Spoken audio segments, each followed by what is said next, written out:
Hey, welcome to Socialism for All. Today's date is September 14, 2023, and I'm not sure if this is going to be a numbered live stream today or not. If so, it's 107. This might just be an office hours stream. I've been having a very busy week, as evidenced by the fact I haven't uploaded anything since the weekend. But we did two streams last week, and then I recorded something on Saturday that was a web supplement to one of them. We'll go over all that in a few minutes when we review what's new on the channel. I started editing last Thursday's stream. I actually wanted to leave the Saturday thing up for a while because I thought it was pretty high quality and it's been getting a lot of views and a lot of good feedback, so I figured I could wait before posting stream 106, and then that and this stream that we're recording now on Thursday is going to go up, both of those Friday, Saturday, something like that. So I think that other video that was doing well has kind of had its day. Yeah, joining me in the chat at twitch.tv/socialism S4A are 28 viewers, and welcome to everybody. Start posting your questions and things now. I see some people have already been posting questions. But yeah, busy week for me, so I haven't made like a major presentation for this week, but we did do a major presentation last week, actually two of them, one of which I haven't posted yet, but we can still do some chat and, you know, hang out for a couple hours and just whatever's on people's minds. I have a few things that I can put up there for, you know, discussion fodder, but yeah, otherwise not a tightly formatted stream. We're not going to be going for 3 or 4 hours and trying to cram stuff in. It's not going to be that kind of stream today. But let's begin with what is new on the channel. So, of course, I've been observing 9/11 for most of the week. Note I didn't say celebrating, but observing. It's a major turning point in recent U.S. history. So I had a couple of community posts up there that the government and military would never do something like killing 3,000 of, quote, their own people in a staged terror spectacle to justify their plans for reshaping society. You just get that out of your head right now. And, of course, the night before, you know, make sure to leave out some cookies and milk for George W. Bush and his favorite book, The Pet Goat. The book that was more important than, you know, getting out of the chair and, I don't know, doing something after being informed that the country was under attack. Kind of suspicious stuff. So, you know, I'm a little bit older than probably a lot of you, and so I was more fully formed on 9/11 and kind of paying attention to what was happening at that time. And, you know, I was aware that there was a dramatic change in the country at that point. People were unfurling flags all over the place, and the news channels started covering terrorism like literally morning to night, all day, every day. Everyone, you know, including people out in the middle of nowhere, became terrified of terrorism, even though you're more likely to be hit by lightning than killed in a terrorist attack. So dramatic tone change in the country. Digging into this further, you know, a couple of years after that, that was 2001, I wasn't very political at that time. You know, I feel like I vaguely leaned left, but really hadn't paid any attention to really studying politics at that point. Digging into it a little bit more in the following years, after having gotten involved with the anti-war movement, marching against the Iraq invasion and so on, trying to find out, you know, what can I do to kind of help out, because I was very, very disturbed at what the Bush-Cheney administration was doing. It was, you know, even for somebody like me who was mostly asleep at that point, it was startling that there was this huge right-wing shift in the country that was very palpable. I mean, Clinton before that in the 90s, yes, was generally a right-wing Democrat. But when Bush and Cheney came in, this was like a dramatic departure even from what had been business as usual up to that point in the country.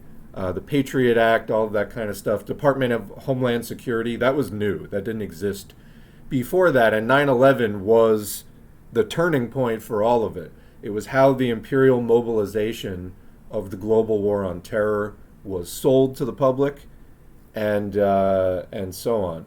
So anyway, I did wind up watching some videos a few years later about 9/11. I kind of forgot all about it.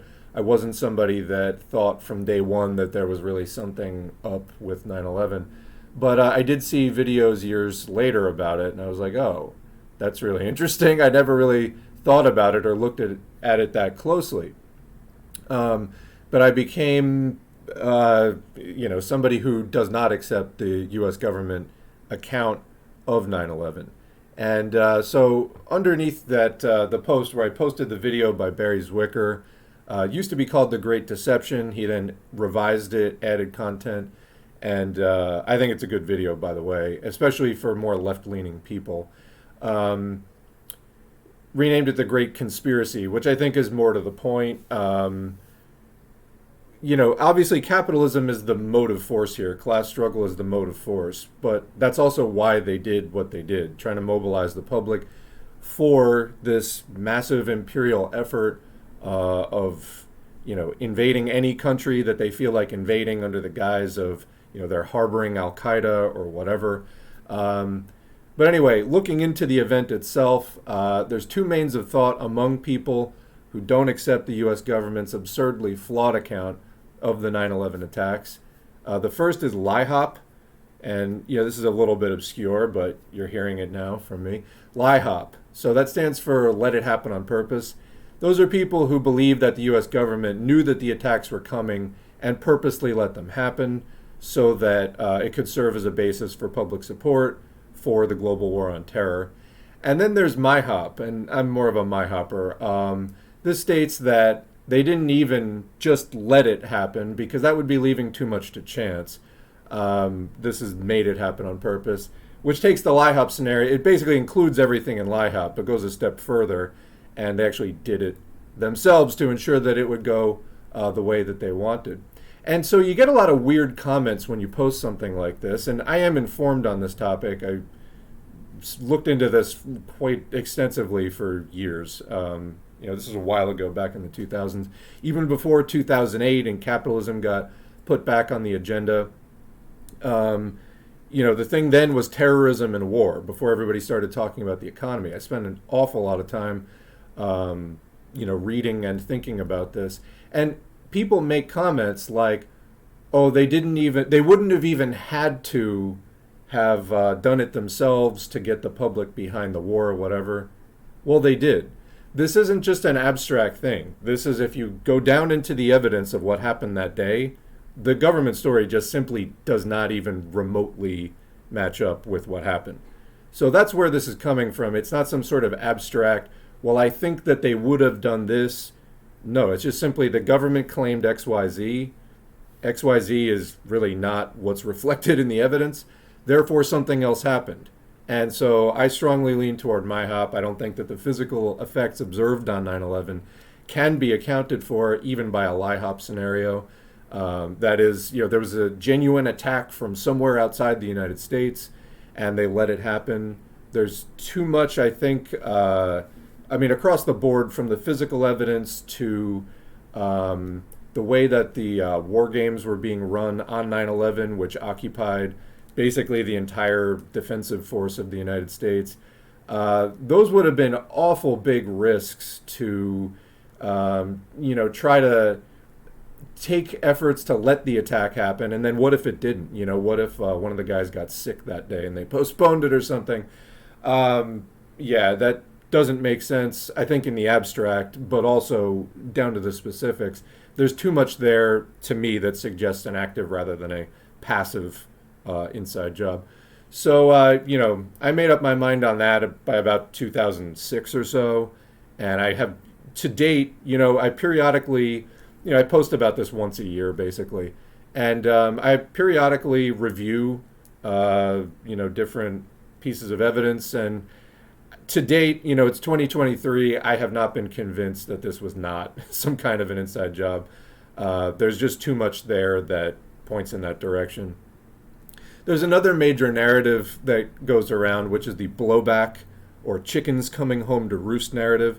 This is the story that the USA has created many enemies around the world, which is true, and this justifiably came back to bite them in the ass one day. Well, that story is plausible in the abstract if you don't actually look at the specifics of what happened on 9/11. And it's emotionally appealing to people who rightly disagree with U.S. foreign policy. Anyway, the bottom line is that the physical effects observed on and around 9/11 really can't be explained by this. There's too much evidence once you get into the details of the timeline that contradicts it. So the blowback narrative is basically a version of the so-called incompetence theory that, oh, the U.S. government and military are just so fucking incompetent that, the entire air defenses of the United States failed to down 4 rogue planes that were flying around for over an hour, et cetera, et cetera. Not to mention the many other things that did and didn't happen that day. So I think that incompetence theory is what people have called a limited hangout. This is a term that came from espionage. It's also now used in public relations and things. So it's basically a strategic leak of a less harming revelation, true or untrue, that is intended to act as a pacifier for people who are like, hey, what really happened? And then they leak this limited thing, and then people go, oh, that's what really happened. So it sort of satisfies them, gets people off the scent. That is the intended effect of a limited hangout anyway, is to get you away from a more damaging truth or, more dangerous truth by giving you a smaller, less harmful, and possibly not even really true truth. And then, of course, beyond that, there's sort of the they hate us for our freedoms and other complete fucking nonsense that, only appeal to the most blindly jingoistic, ultra patriots lacking in critical thought, etc. So I do have a playlist there. It used to be longer. I pared it down. There's like a little over 5 hours of stuff, including a documentary on the Bush administration. A lot of the people you may not really remember: Feith Wolfowitz, Pearl, and so on. Obviously Cheney, people know as evil. Cheney's sort of the tip of the iceberg when it came to the neocons. There was a think tank called the Project for the New American Century, which wanted full spectrum dominance. That's a quote from them. The thing that Trump did with the Space Force, that was something that they came up with. Absolute lunatics. And the crazy comes through clearly in this 2003 documentary called The War Party. That starts off that playlist, and then the Barry Zwicker thing that I linked on 9/11 is second. There is an appearance on the Tucker Carlson show from a scientist who was trying to show the collapse of Building 7. They wouldn't roll the footage. And a couple of other things, including an Italian documentary that one of the lead people on it was in the Italian Communist Party. It's called Zero from 2008. So yeah, it's like 5 videos, about a little over 5 hours total. And I have a few other things up on the channel. One of the main problems with 9/11 is, there isn't really much of a left in this country. We're seeing a bit of a resurgence of a Marxist left now in the, the late 20-teens and 2020s. But going back 20 years, that was not the case at all. What you did have a lot of, though, were liberals and libertarians. Liberals didn't really want to touch the subject. They're way too comfortable and reactionary, honestly. They don't really want to see any major changes to the system. They just want to be in charge of the system. And then the libertarians, who are basically crypto-fash, which has become more and more apparent as time has gone on. But the libertarians, they were attracted to this topic because it lets them do their government bad narrative very, very easily without any sort of class analysis of, who does the government work for, the capitalist class, why did they do it, to further their imperial capitalist ambitions, and so on. They need to do things like this in order to, make sure that the public is in step. So as far as people, trying to come at this from the abstract of like, oh, they wouldn't have been able to do it. Okay, well, the evidence suggests that they did in fact do it, so you might want to revise that assumption. Or again, the idea of, well, they wouldn't have needed to do it. Well, apparently they thought they did, because it seems to me like they did do it. That's what the evidence tells me. So this isn't really about, politics so much in the abstract. It's more about what happened on 9/11. Does the government story match that? For my money, it doesn't even come close. There are a billion holes in their story that just something dramatically different, and I think specifically more of an inside job needed to take place. Unfortunately, people like Alex Jones ran with that. This is what having a complete and utter gaping hole where your communist left is supposed to be. That's what it'll get you. And of course, they dressed all this up with libertarian stuff, and that's what most people associate it with. But there's a solid anti-imperialist, narrative that you can put around the fact that, well, they did this massive psyop in order to totally change the tone of public daily life in the United States, got the entire corporate media behind that, got everyone talking about terrorism like it was this massive threat. The U.S. just needed to drop everything it was doing and mobilize for that. Really, it was about geopolitical control of resources in the Middle East and Central Asia, pipelines in Afghanistan, and all that kind of stuff. So, would they have been able to do it without 9/11? I mean, maybe, but the fact is, like any sort of situation, criminal sort of situation, regardless of scale, motive means an opportunity. There's, like in the blowback thing, there's plenty of people that might have had the motive to attack the U.S. Did they have the means and the opportunity? In this case, for what was claimed, I don't think so. It doesn't hold up. So you got to look to somebody that did have the means and opportunity. It's a very short list, in my opinion. So anyway, this week marked 9/11, and that's what that was about. So what else is new on the channel? We got a little bit more out of the coups that are the, quote, anti-imperialist coups that are swapping France and NATO for sort of Russia sympathies. Interestingly, Gabon's military junta named a former Aramet executive as petrol minister. This is a French mining company, so he's now part of their, quote, anti-imperialist coalition. I've been very skeptical of this, particularly because of the Russia connection, that these are actually any kind of genuine anti-imperialism as we as Marxist-Leninists understand that term. The sort of half-assed we're against the U.S. thing, that's not really anti-imperialism. That's pseudo-anti-imperialism.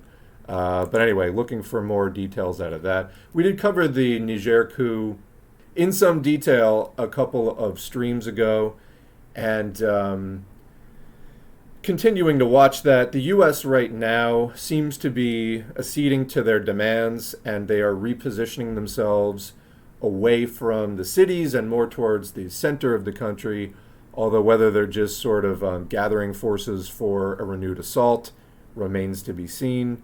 But anyway, like I said, I remain deeply skeptical of that. Not that these countries aren't in terrible shape overall. They're near the bottom of the development indices that suggest extremely low standards of living, and have every reason to want to get out from under the thumb of imperial powers and develop. Switching, Russia for that. As Marxists, again, we center class struggle. There's been this really unfortunate tendency, particularly since the 70s, and Dungus Third World Theory kind of has its roots in Maoist thought, but then was developed in a particular way by Deng Xiaoping.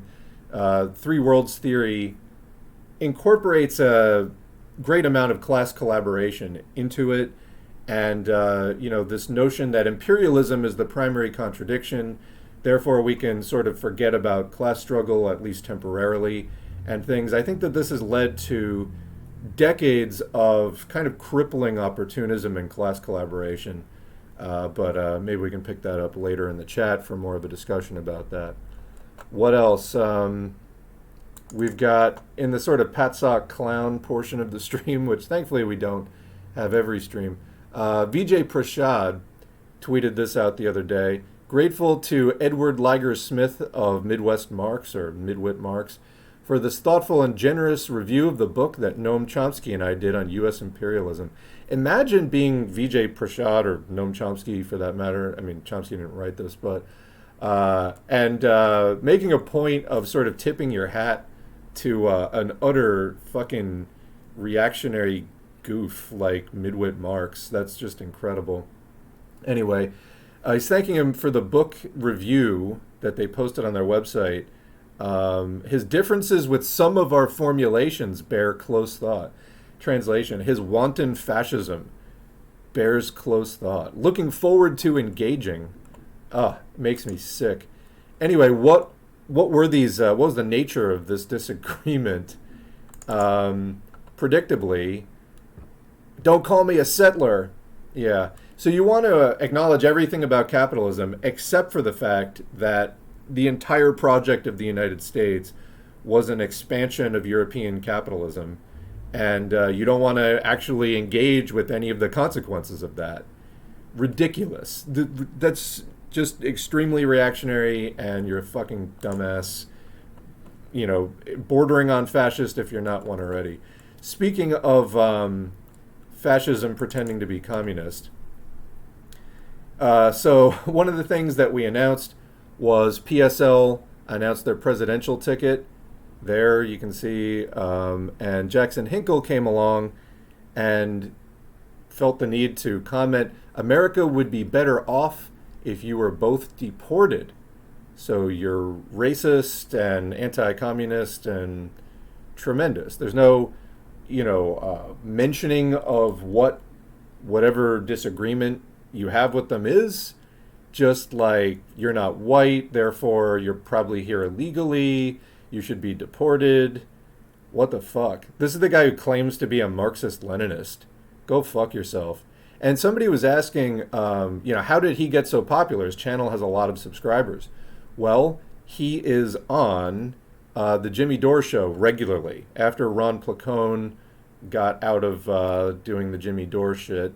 And if it wasn't for Jimmy Dore's NDA agreements, I would love to hear what Ron Placone has to say. Not that, Ron Placone is necessarily like my political idol, but love to hear what he had to say about why he stopped working with Jimmy and other stuff that he saw there, if somehow that information could come out. But basically, Hinkle's like the new Ron Placone.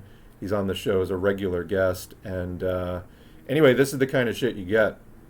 But backing up a step, and actually coming back around to Dore again in a way. So I made this post. You can watch the campaign launch ad. I have my criticisms of PSL, Party for Socialism and Liberation. But as far as campaign launches go, their 2024 POTUS, Vice POTUS ticket of Claudia de la Cruz and Karina Garcia is off to a much better start than Cornel West's People's, Party / Green Party venture. Watch their announcement here, and it's linked. I will say, though, if advertising is one of the main reasons, and maybe even the main reason, to run socialists in capitalist elections. In other words, this goes back to Engels talking about, the reason that we run proletarian candidates is to advertise the existence of an organized proletarian movement, and also to sort of do a head count of, how do we do in the elections, because we don't actually expect socialists to win the election. The capitalists would not allow that, and even if they did, they would be reduced to, either working within the system and not really changing anything, therefore socialism's off the table, or go the Allende route. If you got very aggressive, the government would just take you out. So anyway, there's a reason that we do Marxism-Leninism, not electoralism, but advertising is one of the main reasons, maybe even the main reason, to run a socialist in a capitalist election. And unfortunately, one of the things that I've heard most consistently about PSL is their slow response time or complete lack of response to new membership inquiries. This has been consistent for years. There was actually a time years ago I contacted PSL, and I think I heard back from them like 4 months later. So, that can happen in various left groups. But I mean, if you're at this level of organizing where you're running candidates for president and things like that and trying to be high profile, you got to get on that. And in fact, looking at the comments, there's plenty of people that are like sharing their stories as well. And it's not the first time. But coming back to the Jimmy Dore thing for a minute, off of the Cornel West mention, I saw the Cornel West and Jimmy Dore debacle the other day. So basically, West stopped by Jimmy Dore's show for an interview. And Dore just kind of ranted at him in the most disturbing way. And how I saw this actually was a comrade sent this to me off of Comrade J. Is that? No, Compton J. That's what it is. One of the guys from RBN, Revolutionary Blackout Network, who are supreme opportunists working with Jimmy Dore consistently, even though they get tons of feedback, have been getting it for years about, hey, don't work with Nazis, like, what are you doing? This is opportunist as shit, etc., etc., etc. Well, surprise, surprise, Green Party has, Cornel West vying for their presidential slot. There's a couple of other people in the primary against him. But he's, a prominent left figure running for that. And then, surprise, surprise, Jimmy Dore treated him like complete shit. Just being racist, and it was terrible. So, you guys at RBN have been warned about that forever. Is it starting to get through to you that, like, this isn't just about clicks and it isn't just about clout, but when it comes to the actual politics, getting in bed with reactionaries can bite you in the ass? Is that, So anyway, I've had many criticisms of West. I don't think he's a great candidate. But if there's anybody who can make him look good to me by comparison, it's fascist-adjacent, fellow People's, quote, party activist Jimmy Dore. And, you want me to substantiate the fascist-adjacent thing? Sure, go watch S4A Livestreams number 48 and 49, where we went into, blow by blow, a response video of Jimmy Dore looking at the fascist Italian Prime Minister, Giorgia Meloni, and being like, what are all these liberals so hyped up about? She's not that bad. She's a fucking fascist. She's been in the successor party to Mussolini's party since she was 15 years old. That's been her whole adult life. For the last 30 years, 2/3 of her entire existence, she has been involved in neo-fascist politics in Italy. And now she's the prime minister, and you're trying to run cover for her. But this is, a long line of things. Bolsonaro, not so bad, according to Jimmy Dore. The Boogaloo Boy Libertarian Militia, not so bad, according to Dore, and so on. He used to be more of a progressive at one point. I made a post on Blue Sky, one of those how it started, how it's going things. The how it started was Jimmy Dore mourning the loss of Bernie Sanders and how he got screwed over, anybody supporting Bernie Sanders got screwed over by the Democratic Party in 2016. This was back when there was more of a progressive veneer to his whole thing. And then, after he broke with TYT and got into a pissing contest with Cenk, he needed to have a bigger audience. He needed to be making more money than TYT, the only audience he could really turn to. Because, doing, for example, what I'm doing and teaching Marxism, Marxism-Leninism, it's a much smaller audience for that, like much, much smaller audience. If you want a big audience, hundreds of thousands, millions of people, you got to go MAGA libertarian, and that's what Jimmy Dore did. And starting in 2017, it started going further and further to the right. And now he's just out of his mind. He has a video up there. It looks like the National Enquirer or something. If you look at the thumbnails on Jimmy Dore's channel, it's like, is Obama gay? Like, he's doing these gay baiting things now. And it's just every kind of far-right politics you can imagine. Of course, the anti-vax stuff. He's gone completely off the deep end. I don't think that West is running a serious campaign, nor do I think he's a good candidate for reasons we have covered in other community posts and streams. But he did hold his own against Dore's insane raving. And I would say that Dore went to new heights in that interview, but it seems like he's been escalating that for years, so it might not actually be new heights. It was new to me. I thought West actually had some good responses to the kind of racism erasure that Dore was trying to do. For people who are just pure class reductionists, that's not how it works. Yes, class is the leading contradiction. That's the main foundation of the movement. But the ways that is upheld, especially in a country like the United States, it's deeply woven together with racism and sexism. You can't just do class reductionism because it winds up being white supremacist in the end in this context. And it is racism erasure and transphobia erasure and sexism erasure and so on. So anyway, a little bit of what's new in that sphere. What else is new, if anything? Oh, there was a thing about Russia. I actually don't have a screenshot, but there was a stream that I posted from a German outfit. It's German for communist organization. They interviewed some Russian and Ukrainian communists, not from the tailist parties, but from more underground, actually communist parties. And it was a great 2-hour stream in English about, the conditions of the war and what's going on from their perspective. I highly recommend that. What else do we have that's new here? So yeah, like I said, a couple of new videos on the channel. Livestream 105, talking about the Green Socialist Organizing Project. By the way, in that stream I mentioned contacting Nathaniel of the Green Socialist Organizing Project. They're looking for volunteers for video work. They need some people to edit videos, in particular, things about how to start a union campaign in your workplace, things like that. I updated, he gave me some additional contact information, and so I linked that in the comments if you want to go revisit that. And then to the left of that, the thumbnail with the guy looking at the charts, line go down. 2008 style global financial crisis to reemerge as quantitative easing reaches limit, question mark.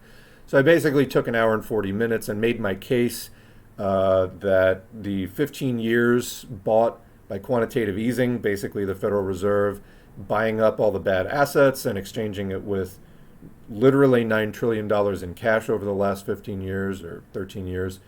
I think that has run its course, because what we've seen since 2008 is basically there was a crash, sort of bottomed out. 2011, 2012, 2013 started climbing again, prices, especially housing prices. And we're in this crazy, crazy bubble now. It's really gone to the limits of what the market can.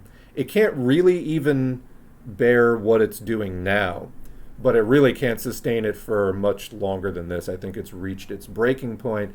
And the question is, the way they saved the system after 2008 was with quantitative easing, dumping money in and taking the troubled assets and all that kind of stuff. It looks like what that has done is created a gigantic bubble that now, with them starting to tighten rates, and it's going to cause unemployment to go up, prices are going to come crashing down, and it's probably going to completely destroy the system again. There's going to be probably a plummeting that the system just can't handle. And so they can't do more quantitative easing unless they want that bubble to keep going up, because that's been the effect that it's had. Anyway, if they're looking for stability, that doesn't seem to be the way. So unless they've got some other brand new trick that isn't quantitative easing, every time they try to do even a few percentage points of quantitative tightening, taking that money back out, the system starts to seize up again. So, this is like a car that is really just on its deathbed, but you keep getting the repairs done, but you're just throwing, good money after bad. At some point, you just have to acknowledge, like, hey, at this point, your system is more duct tape than it is system, and it's just not going to hold together for much longer. So I'm not an economist per se. I mean, I follow it enough that I'm able to get the broad strokes. That's what I've made out of the situation, still waiting on somebody to tell me why that's incorrect. But it seems to me like they've run out of road with the basic framework and paradigm of the post-2008 situation. So I think that the inter-crisis period is coming to an end in the next 1 to 2 years, 3 at the most, but I think 1 to 2. There's going to be another 2008 style situation re-emerging. And again, they warded it away with gigantic bundles of cash.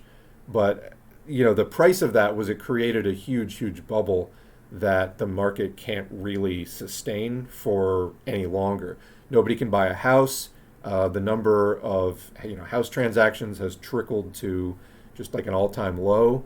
And just economic activity is starting to seize up because prices are so insanely high. It's one thing if prices go up because of wages and stuff, but wages have not gone up anywhere. Like, that's not why the inflation has happened. The inflation happened because the Fed just kind of dumped money into the system to get things going again. There's a huge reckoning coming. It's going to be really bad for working people, I think. But anyway, check out that video if you want to see details. And also, if you don't know what quantitative easing really is or what too big to fail is, this is not the first time too big to fail came up, but it is the first real application of, hey, we're not going to let these companies go down. We're going to just go in and bail it out. They started doing that again this year with Signature and SVB. And, you know, these are sort of canaries in the coal mine with commercial real estate issues emerging in that market. That's going to hurt a lot of the smaller and mid-sized banks. And I think again, there's a disaster looming on par with 2008, which will feature most of the same problems that 2008 did, because they didn't really fix the underlying problems. All right.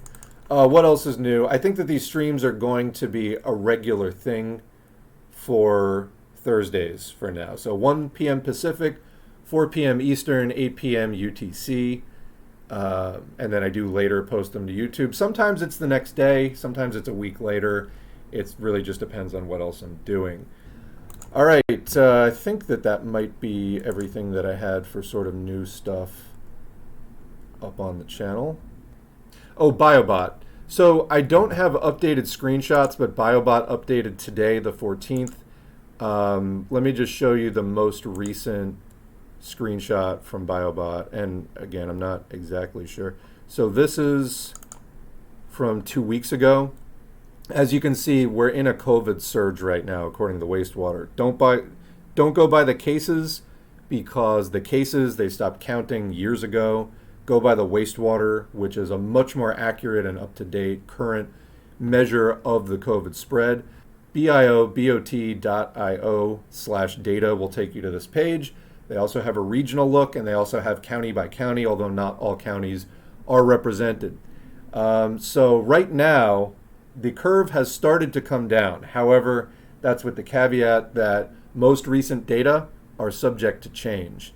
So basically, that was just updated today, and the most recent data may not all be in. So yeah, right now the curve is starting to come down a little bit, but that may be because not all of the data are in yet. So take the very most recent data with a grain of salt. Also, that's not the case in every region. Mainly, from when I was glancing at it, the overall national curve is coming down because the Southeast, like Texas up to like Kentucky down to Florida, I think even maybe all the way up to West Virginia, that took a sharp nosedive, while I think that the other three regions are still climbing. So again, the most accurate thing, I mean, even around me, you know, I look at what counties are reflected, and they can vary widely. Some of them will be like 1,300, some of them are 500. So it kind of depends, you know, you want to get as specific as you can, but overall, there is a SARS-2 surge going on, and I would basically compare this to the Delta surge that was in, I think, overall this year. I say I think, but this isn't really controversial. Just go back to 2021. This year has the same general shape that 2021 had. Now, are we going to get a massive Omicron spike, you know, or Omicron type spike like we did at the end of 2021? I hope not. But overall, that's the sort of shape that the year took. And what I was just saying about regions, actually, if you look at Delta back in 2021, that was highly driven by a regional spike in the Southeast. Right now, the curve is coming down a little bit because the Southeast is dipping, although keep in mind, the Midwest actually did that a few weeks ago, and then it started rising again. So again, you know, we're overall in a surge. It's going up, it's going down. Generally, though, it's pretty high in a lot of places. So mask up and, you know, avoid crowds. If you're going to any kind of mega events, I would say, you know, try to not go to them. That would be the wisest thing. If you do go, definitely wear an N95 or a P100. All right, what else? Worth mentioning as well, there was a massive, if you didn't see it already, massive flood in Libya, city of Derna, 5,000 dead so far. This is probably a direct consequence of the attacks on Libya, which dismantled the government, and the infrastructure just has not been the same since then, in the decade or so since then. All right, let's get into the chat. All right, so do you know about Project 2025 if a Republican becomes president in the next election? So I have not heard of that, but other people say that basically conservatives are trying to call a constitutional convention to make the Constitution sort of more right-wing friendly. So there's an article someone linked from PBS. The title is GOP Spends Big in State-Level Effort to Change the U.S. Constitution, dated August 12th. So, oh no, this is last year, so it's 13 months ago. No, I never heard about this. So it says the flyers piled up in mailboxes. I can't even read this. Reading Republican shit is just so crazy. Anyway, so it's about a Democratic candidate that opposed legislation that would have added South Dakota to 19 other states, calling for a convention of states, following a plan mapped out by a conservative group that wants to change parts of the United States foundational document. When that number hits 2/3 of the states, specifically 34, under the procedure laid out in the Constitution, a convention would meet with the power to amend the 235-year-old document.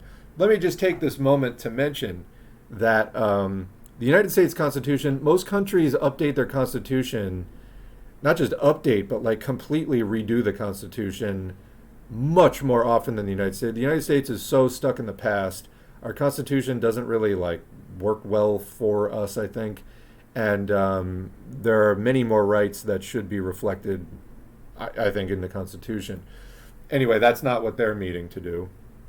But, so yeah, there was $600,000 spent in a push by 5 states, or in 5 states, by a group called Convention of States Action and its affiliates in Republican primaries to elect sympathetic lawmakers who could add more states to its column. The Tea Party Patriots are involved with that. Anytime you see Tea Party, by the way, think AstroTurf. It's all about the dark money from big far-right donors. It's not populist at all. It's just far-right dark money. That's what it is. And I take it back, or stand corrected. So this candidate was not a Democrat. It was a Republican, Mary Duval, who just wasn't right-wing enough for these people. So, no, I hadn't heard of that before. Thank you for pointing that out. Revolutionary optimism in a fascist police state can be quite challenging. I know, that's why I do so many of the audio books, just reminding people that there's the possibility. And we have a quote, Gramsci quote from Against Pessimism. Quote, "We should take a look at the little that we have done and the enormous amount of work we still have left to do. This should help to dissipate the thick, dark cloud of pessimism which is oppressing the most able and responsible militants and is in itself a great danger. It may in fact be the greatest danger we face at present, given that its consequences are political passivity, intellectual slumber, and skepticism about the future." So good quote, and yeah, don't give in to the pessimism. Because here's the thing, we're looking right now at that constitutional convention thing. That's not popular. That's being funded with huge amounts of dark money from a handful of far-right donors. And, this isn't... sometimes they eventually get a mass movement behind it, although that mass movement, for the most part, doesn't really know what they're supporting. It's like all the people who are against, wokeism and, can't define it to save their lives. But, this is a big thing. Let's say that they did get the Constitutional Convention. There's a huge possibility for failure there as well. So, just because they get something going doesn't mean they're going to win. And, time's not up yet. We have to continue to fight. So there's some mention of the UAW strike. So, yeah, as things stand today, a strike is looking very likely with the United Auto Workers. Historically, a very strong and important union in U.S. labor history. And, it looks like they're going to strike. Although, a lot of the coverage I was seeing was stressing that, oh, it could cause a recession. And we're already on the brink of recession, and that's happening anyway. So they would really just blame underlying issues with the system on the union striking. Like, that's not really why. Those are workers striking, workers who do not have control over fiscal or other, industrial policy in the U.S., who are just trying to stay alive, protect jobs, things like that. We're never going to have real stability in the system. Capitalism breaks down and goes into recession all on its own. It does not need, that's not the fault of the workers whatsoever. But it's amazing how, easily people can be led to believe things like that. We have to get out of capitalism because all of this is just going to continue forever. But I do think that building up the labor movement and making it stronger is, a key sort of prerequisite or early co-requisite of building up the left. And that's one of the ways that class consciousness can sharpen and develop the most. So, all the best to the striking UAW workers. One of the articles was stressing that, if they do strike and it impacts the industry, that could dampen public support for unions, which right now is enjoying a historic high, very high support for labor unions right now. And if that's the case, that's just the result of people not being sufficiently educated about what the class struggle entails. Class struggle has to go on even when it's not easy, and you can't just accept when the capitalist media blames everything on the workers. If that's how fickle the working class is going to be, and lacking in solidarity and understanding the working class is going to be, then we're never going to win. So, but you can see that the capitalists are sort of, licking their chops to try to foment that sentiment. So anyway, Drew Barrymore is playing Scab, and so is Bill Maher. No surprise, Maher is an arrogant classist liberal. Yeah, nothing really more to add. Even though too many boomers can be problematic due to obvious reasons, I don't want to see things devolve into intergenerational wars. Class war for the win. People seem to be too focused on generational rage. I don't know if people are too focused on it, honestly. Boomer is a mindset more than it is an age group, although it does obviously takes its name from an age group. Older Gen X can often be sort of reactionary in a similar way. And this is for a number of reasons. It's partly growing up under the Cold War and getting all that propaganda. It's partly being the actual material beneficiaries of the policies of yesteryear, back when social democracy was still more of a thing in the United States, when the capitalists were making more concessions to get buy-in. The boomer generation was much more likely than Gen X, definitely more likely than younger generations, to get the benefits of that, and be petty bourgeois and develop that really sort of deep-seated petty bourgeois ideology and mindset that's hard to snap them out of. And a lot of those people, boomers now, are just dying off, like they're reaching the end of their life expectancy. So that will be changing, and then the sort of wealth that they're leaving to their younger relatives, I think that's going to burn up really fast in the current high price environment. I don't think it's going to last very long. It'd be one thing if just the boomers were hanging on to all this wealth and then it just passed to the next generation, and then the next generation became that reactionary. Well, now, with like a grocery trip costing like $400, $500 in like a single thing, I don't think it's going to last that long. I don't think anyone's going to be real wealthy. What we're seeing is, again, the class divide widening. Those who have more than ever. Those who don't have less than ever. So even as that, generational wealth gets inherited as the boomers drop off, RIP to the better ones, I don't know how long, like that money's just going to wind up back in the hands of the 1% before too long anyway.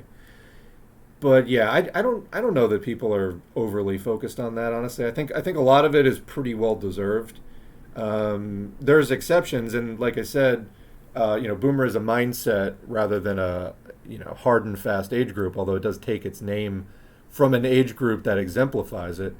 You can meet, millennials and Zoomers that act like boomers, and you can meet boomers. Actually, some of the most radical people I've met in the United States were in the boomer age group, but they were actually, anti-capitalist and, radicals. So, yeah, it's not hard and fast, but I think generally there's some merit to that. Yeah. All right, you need me to stream every day? I'm gonna need like massive Patreon dollars for that. I just literally can't do it otherwise. It's just I'm already kind of pushing the limit of what I can do with how much I get funded to do it. So, yeah. I know you're a patron, by the way, but it's like, no, I would need my Patreon to go for me to stream every day. I'm not even sure I'd want to stream every day. I think what we do here is important. This is not my favorite thing to do in the world. I really would want to do this every day. Plus, people who stream every day versus doing other kinds of educational content, even for me streaming every week, even once a week, it gets too much into the opinion zone. You know what I mean? I'm much happier, and I learn more. I mean, I learn from the stream sometimes, because it just sort of pushes me to really confront a topic that maybe I had been putting off or whatever. But I really like hugging closer to the texts and sort of teaching out of that, because again, I started this channel because I wanted to do reading. Doing streams, it helps to a certain extent to vent and also to articulate my thoughts better and to sort of advance the narrative in my mind, and reorganize it and develop it more. But even once a week for me gets too much into the opinion zone. And then you get these people who get so lost in drama, like a fucking bad empanada. You just turn into this psychopath that just like, the entire thing is about what some streamer said. No one needs that. It's a drag on the entire movement. It encourages people to be terminally online, and it normalizes that kind of totally toxic behavior. It's not good for anybody. So, I appreciate that you like the content and like being engaged with it. I think if I was to stream every day, I would burn out probably inside of 3 weeks. So I need that time, and again, it needs to be mixed in with audiobooks so that there's actually some basis for what we're talking about, and we're not just pulling it out of our asses like basically every other streamer out there. I know there's some other channels that do audiobooks, but compared to the amount of just blathering and punditry, very, very few. So, all right. I need to listen to more of that Homeless Industrial Complex playlist. Wouldn't you know? I might start actually skipping some readings in it, which, because people can download all the readings, you can just go to the next one. I think I may, to beef up that playlist, do the shorter ones first, because I opened the next one to start recording it. It's really long again. It's like a 50-something page PDF. Granted, a lot of it's pictures, but it's like, that's why it got held up for several months a few months ago, is because I got held up on a reading that turned out to be almost 2 hours. That takes me many hours to record, and when there's other audiobooks I'm trying to get to, it's difficult. So I might do a pass on the Homeless Industrial Complex playlist of the shorter ones just to kind of get more content up, but we'll see. With some of these playlists, I really like going in order, and sometimes there's a really specific reason for it. I think in this case, I may have to, for now, kind of skip around a little bit. What's my opinion on the new PSL presidential race? I don't know anything beyond what I saw in their 2-minute, 45-second campaign ad. I thought it was a very nicely produced campaign ad. So, that was good. And that was, if you'll read the comment that I posted, carefully, people who want to come in and create drama, I was mentioning specifically as far as campaign kickoffs go. You know what I mean? Like you could evaluate the Democratic and Republican Party or the Libertarians in terms of how they launched a campaign without supporting them. So anyway, and I do have my criticisms of PSL. There are, as a commenter pointed out, various reports of sort of very cult-like behavior within the organization. I don't know about that. I do know I've read it a few times.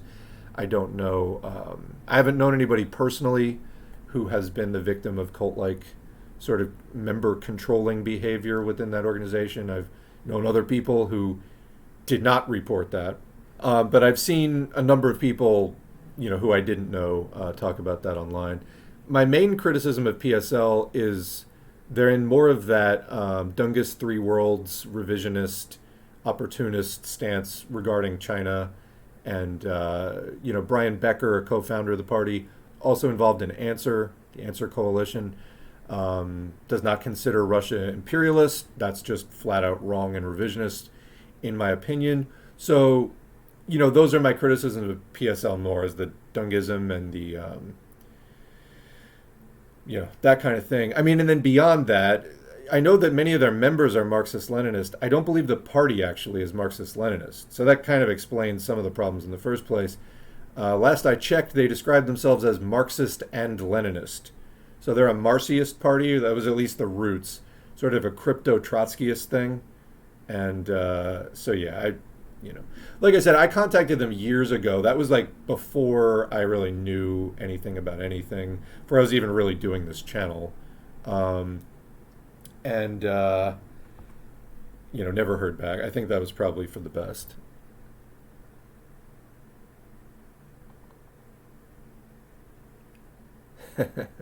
I was 6 years old on 9/11, and I followed it closely. Yes, and it was also the 50th anniversary of the overthrow of Allende. Yeah, that is also mentioned, by the way, in the video that I linked. It definitely comes at it from more of a left-leaning perspective and mentions that Henry Kissinger, was the person behind that coup in Chile. Guess who Bush and Cheney named to head the 9/11 Commission in 2004 after foot-dragging for a very long time? Or sorry, I think that the commission published in 2004. They didn't form the committee or they didn't even announce that there was a 9/11 commission for 411 days. This is highly unusual for a disaster of that type.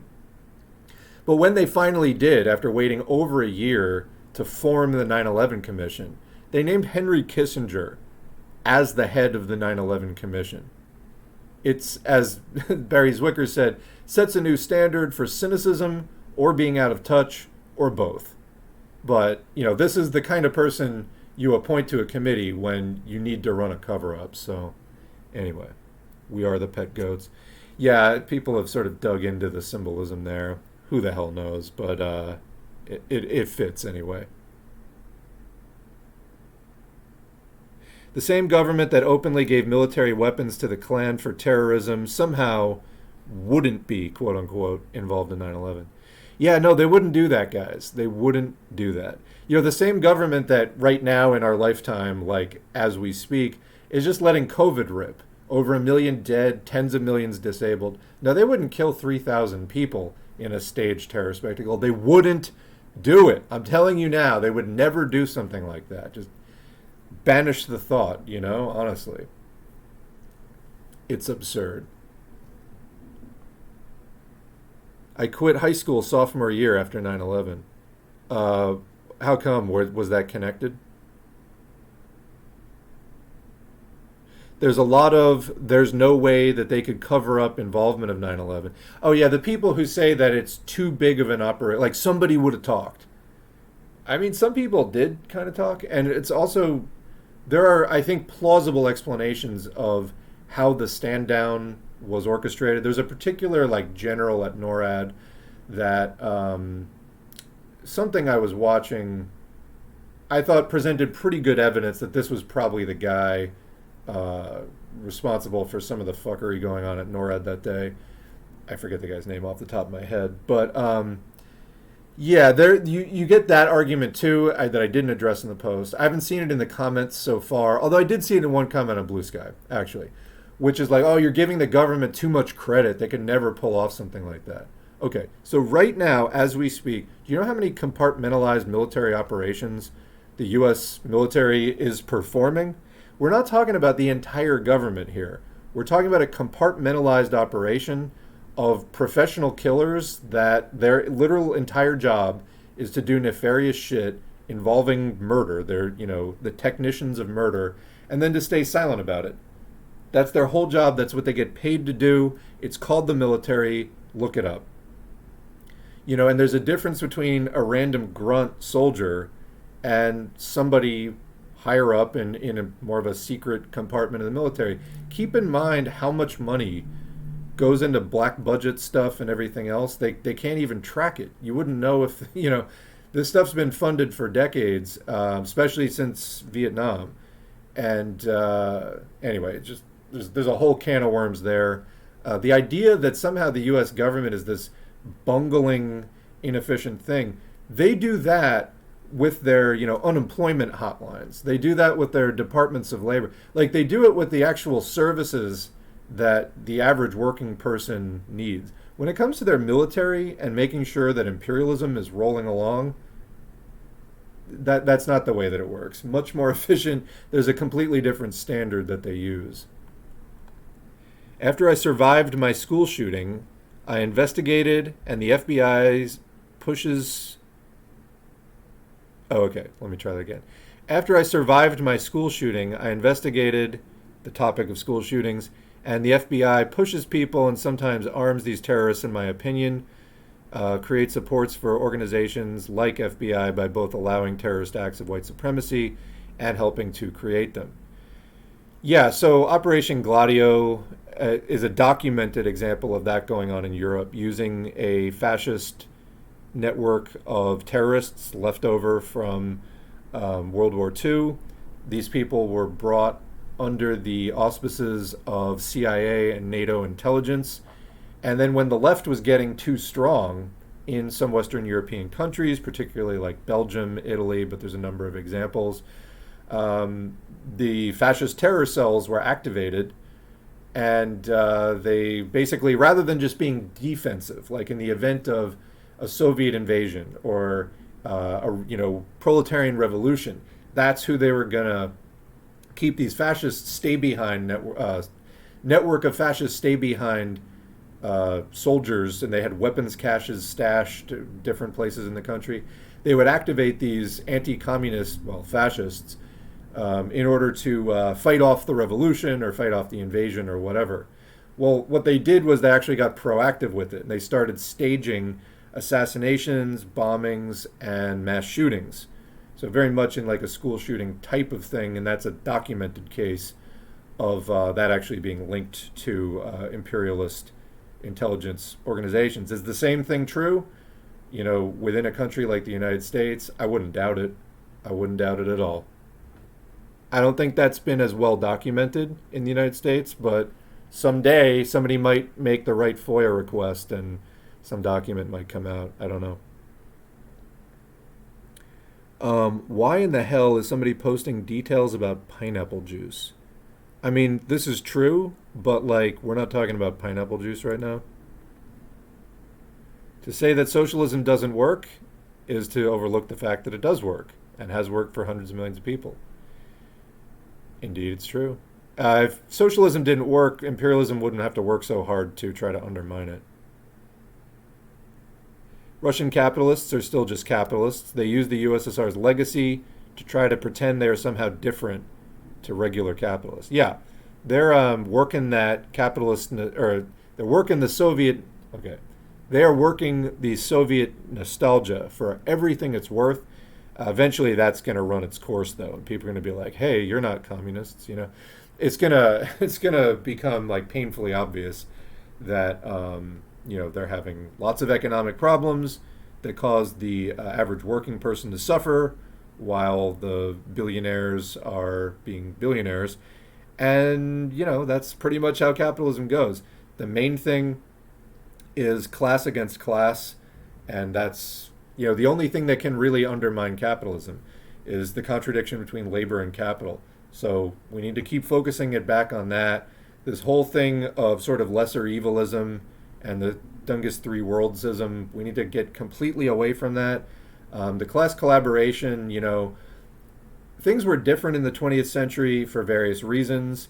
The whole United and Popular Fronts, that was advanced to try to help the USSR survive the rise of fascism, and it made sense, but it was also a defensive formation, and to a certain extent, I mean, yes, it helped to preserve the USSR, but it almost made the communist movements forget about revolution. It was so sort of preoccupied with defense.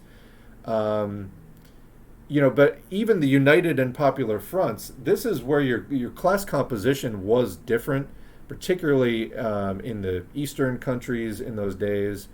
And I mean, in China in particular, the proletariat was tiny. So yeah, you had to have some kind of collaboration between the proletariat and peasantry. But then even beyond that, the kinds of things that you would see in a popular front, like, quote, progressive, anti-fascist bourgeois interests. And again, this was helpful as a temporary defensive measure, but it sort of gets embodied into like the founding of revolutionary China, for example, with the inclusion of the national bourgeoisie in the people within the block of four ruling classes. And I don't know, did this contain the seeds of its own destruction? But anyway, yes, class against class, labor versus capital, that's the thing that capitalism cannot just simply co-opt. Oh yeah, so about Niger, they aren't even demanding that the USA military base is going to be kicked out. Yeah, like I said, the USA just sort of moved the location of it for now. I think some of the French forces are leaving, and some of the USA is leaving as well, but they're still there, they just moved their base. Seems to reflect low-class consciousness. The ruling party has been able to direct a lot of rightful anger at the French. I mean, yeah, that's true, but then where do you go from there? That's what I was asking originally about this. People are like, oh, it's a people's revolution. What's their program? What's their platform? What's the mass movement that this grew out of? Remember, this channel is anti-revisionist Marxist-Leninist. That's what we do. If you're looking for something else from me, I'm sorry, but that's what you're going to get. And, a lot of people are not looking for that. They're looking for some other kind of opportunist, populist thing. There's a lot of people, I think, that forget that about this channel. It's Marxist-Leninist. We don't just go for every random piece of populism that crosses the news desk here. All right? We look at things from a Marxist-Leninist perspective. So is there anything resembling that in Niger? Not that I can see at all. So to me, it looks like this is a portion of the ruling class from the military that overthrew another portion of the ruling class. The military part of the ruling class seems to be more friendly to Russia, and they're overthrowing the part of the ruling class that was more friendly to France. Okay. And also, the new portion of the ruling class that's friendly to Russia seems to have been able to build a base of support for this whole, sort of pro-Russia thing, as the polls that we looked at showed, particularly among urban, educated men. What the rest of the people in the country think, I don't know, nor do I know, what sort of actual information basis they're going off of and making any kind of decisions about it. But anyway, is it a Marxist-Leninist movement? Absolutely not. It doesn't necessarily invalidate it, but there's a reason that we go from Marxism-Leninism. It actually works. Most other things really don't. And not that other things can't be stepping stones to people figuring out that, that doesn't work and we have to go do this other thing. But when you watch this channel, remember that, because I feel like sometimes people get sort of confused. Oh, why did you have this take? Because I'm not a fucking populist. That's why. I'm a Marxist-Leninist. There's a difference. And there's plenty of people trying to confuse people out there that, oh, Marxism-Leninism is just populism. No, it absolutely fucking isn't.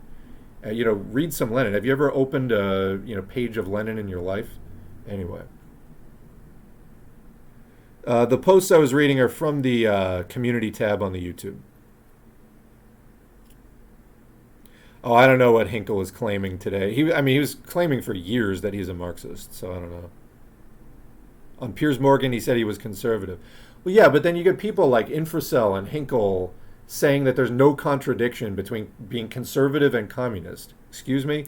Communism is a revolutionary movement. Conservative is explicitly like anti-revolutionary. Conservatism is about keeping what you have, maybe even going back to the past. Communism is about overthrowing the current state of affairs and moving on into something new beyond it. I mean, it's just the fact that anyone listens to these people. I think it's just basically fascists that, and other people that don't like being challenged. So it is what it is. I mean, America's got a lot of fascists. This is what we know, and it's not a huge surprise that people are able to do this. I don't think his conquest of Marxism is going particularly well among anyone who isn't pretty much like a conscious reactionary. But anyway. Midwestern Mussolini was giving Jackson Hinkle props for going on the Tim Pool show. Do you know, by the way, this is just a gross sort of side note, Tim Pool actually stated, I mean, getting somebody to admit this is incredible, but he actually admitted he wears that stupid beanie because he sweats a lot, and it's just like, it's like a sweatband, basically. That's disgusting. Anyway, just wanted to throw that in. And advocating Christian communist theocracy.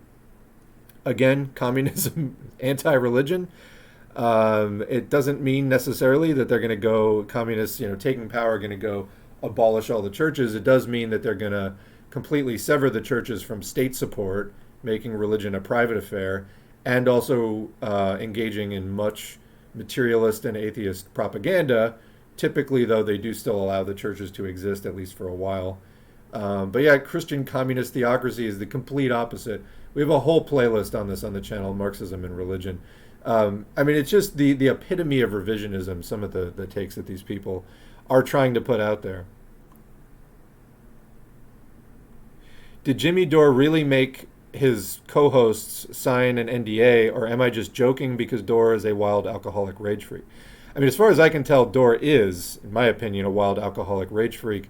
But no, there was a story about the NDAs. I know Jordan Chariton at Status Quo was reporting on it, where it's something like they have to pay like $100,000. Let me look this up. They have to pay, I think, like $100,000 penalty if they break the NDA. NDA, Jimmy Dore. I mean, for me, just even, when I used to, in years gone by, watch the streams, I would just be uncomfortable with his, like, raging out. Yeah, so I just put in NDA Jimmy Dore. First result was a Reddit thread. Quote, pro-worker Jimmy Dork makes his contractors sign unusually harsh NDA agreements that prevent them from revealing anything at all about Jimmy. Jimmy, Steph, their show, their guests, their personal lives, or anything at all. The penalty of, it's $10,000, not $100,000, in liquidated and agreed damages. So this was reported by Walker Bragman, and I think it was also picked up by Status Quo, and so on. So yeah, I could see it with how nasty he comes across even on camera. I'm telling you, I haven't seen even a clip from him in like a year probably. The way he was going off on Cornel West, basically for being black and like caring about white supremacy, was disgusting. It was sickening. And again, revolutionary blackout, I am shocked. I'm shocked. People have been telling you this for years, and you keep supporting Jimmy Dore because he gets you clicks. Fuck you, Blue Sky is a lot less toxic than Twitter. If anyone here still does the socials, I'd recommend it over just about anything for engaging. Yeah, Blue Sky, I'm not even on Blue Sky that much. Sometimes I'll sit down and like use it for an hour or something. There's a lot of funny stuff on there, but it's like, yeah, it helped kind of break.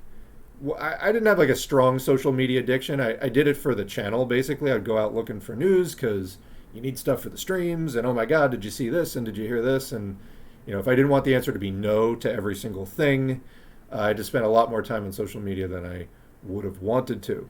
But yeah, no, Blue Sky, it's so much more chill. I love it. Even if you buy Jimmy Dore's whole political perspective, how do you tolerate him personally?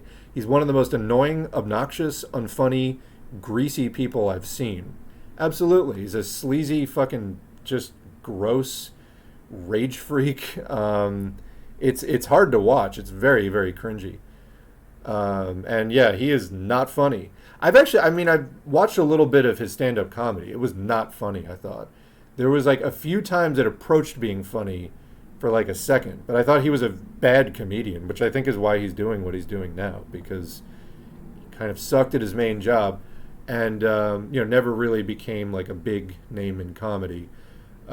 Started doing the sort of funny politics thing instead, and now he's doing the unfunny politics thing. It's just it seems to me like he has really, really low self-awareness, and that, again, he's talked, I mean, he drinks on stream. You can see it on stream. Seems to me like, alcohol just, it can really wear away a person's personality and emotional regulation, and drinking is bad. What can I say? Alcohol can do so much damage to your brain, and it does change your personality over time, and that's, I think starting from, he's mentioned his trauma and abuse history many times on stream as well. So he's coming from that place, and then he drinks to boot. Talk about just unmitigated fucking rage. And anyway, the fascists love it, though. They love watching him. I think anyone who considers themselves actually progressive has moved on by now. Caleb Muppet had a seething rant about PSL where he somehow made PSL sound based. I just sent you a screenshot. Let me look at that. Actually, no, I don't want to open it now. Yeah, I mean, it's just like when Republicans go after the Democrats as like, this international communist conspiracy. It's like, well, sounds great if it were true. In reality, it's not what you, a fascist, are making it out to be. But simply compare how Jimmy Dore treated Cornel West to how he treated RFK Jr. defending Israel killing kids. Absolutely. Jimmy Dore is just a libertarian now. I mean, his main co-host, that pasta guy, is a libertarian, LOLbert's.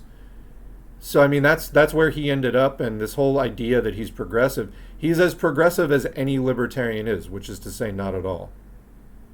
Have I seen any of anti-Semitic, anti-Russia blogger Fitzpatrick Informer stuff on Twitter? I have not. No, I've never heard that name. Yeah, to West, Dore came across as condescending as hell and racist. Totally. I have a comrade in the PSL who was living out there during that time with Mupp, and really wild. I don't know who even listens to that guy anymore. Zero charisma and bad politics. Jim Jam, talking about Dore, is way too pinhead. Haven't watched him in over a year. And over the Dr. Cornel West conundrum, he's still the same, or I think even worse. I have to say it was worse than I've seen him be. And, I mean, my last content-based interaction with him on stream was doing a response video to his commercial for Giorgia Meloni. So, literal fascist in Italy. I thought it was worse, yeah. I've taken a class with the People's Forum who are associated with PSL. I'd recommend it. I don't think it's perfect, but I was able to learn a lot and meet communists in the third world. That's good. And, again, they're in the ballpark. You know what I mean? They're in the ballpark of the kind of politics that we're talking about here.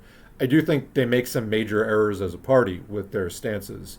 But, yeah, I mean, they're in the ballpark, even if I don't think that, even if I think that they're deviating significantly on some important questions. Jimmy Dore needs to wash his hair. Jimmy Dore is buddy-buddy with Duganists who are straight fascists, yeah. Yeah, like we were just covering in the last stream, PCUSA, Party of Nazballs USA, doing the Dugan tribute thing.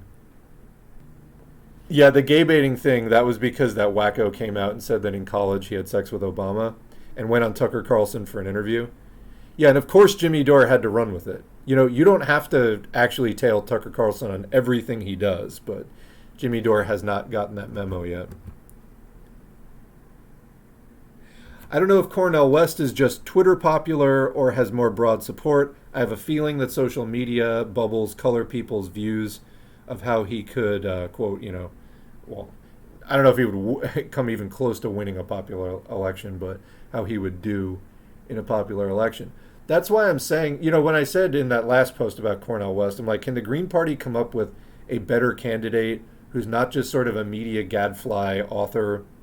I know Cornel West has been this sort of perennial cable news, representing the left personality, but maybe a labor leader or something, like, and somebody who's actually involved directly in a fight that's building up the kind of social and class consciousness that we need to see represented in the political arm of the left, like the specifically political, like electoral politics arm of the left, which again should be only about 10% of an overall party's activity is electoral stuff. And meanwhile, it's almost flipped. It gets about 90% of the attention. Most of a party's day-to-day activities should not have anything to do with that. And then the elections come around every so often. You run a candidate, you advertise yourself, but what are you advertising? You're advertising the stuff that you did the other 364 days of the year, which is building movements in communities and making yourself a part of people's lives and a part of the solution to struggle in people's lives. And if you're not doing that, then you have nothing really to advertise but a name, maybe a newspaper, So the problem is we don't really have strong movements like that, labor movement or tenants movement, That's what you need, and then leaders will emerge out of that, which will become the socialist politicians and things. I think PSL right now is probably closest to that.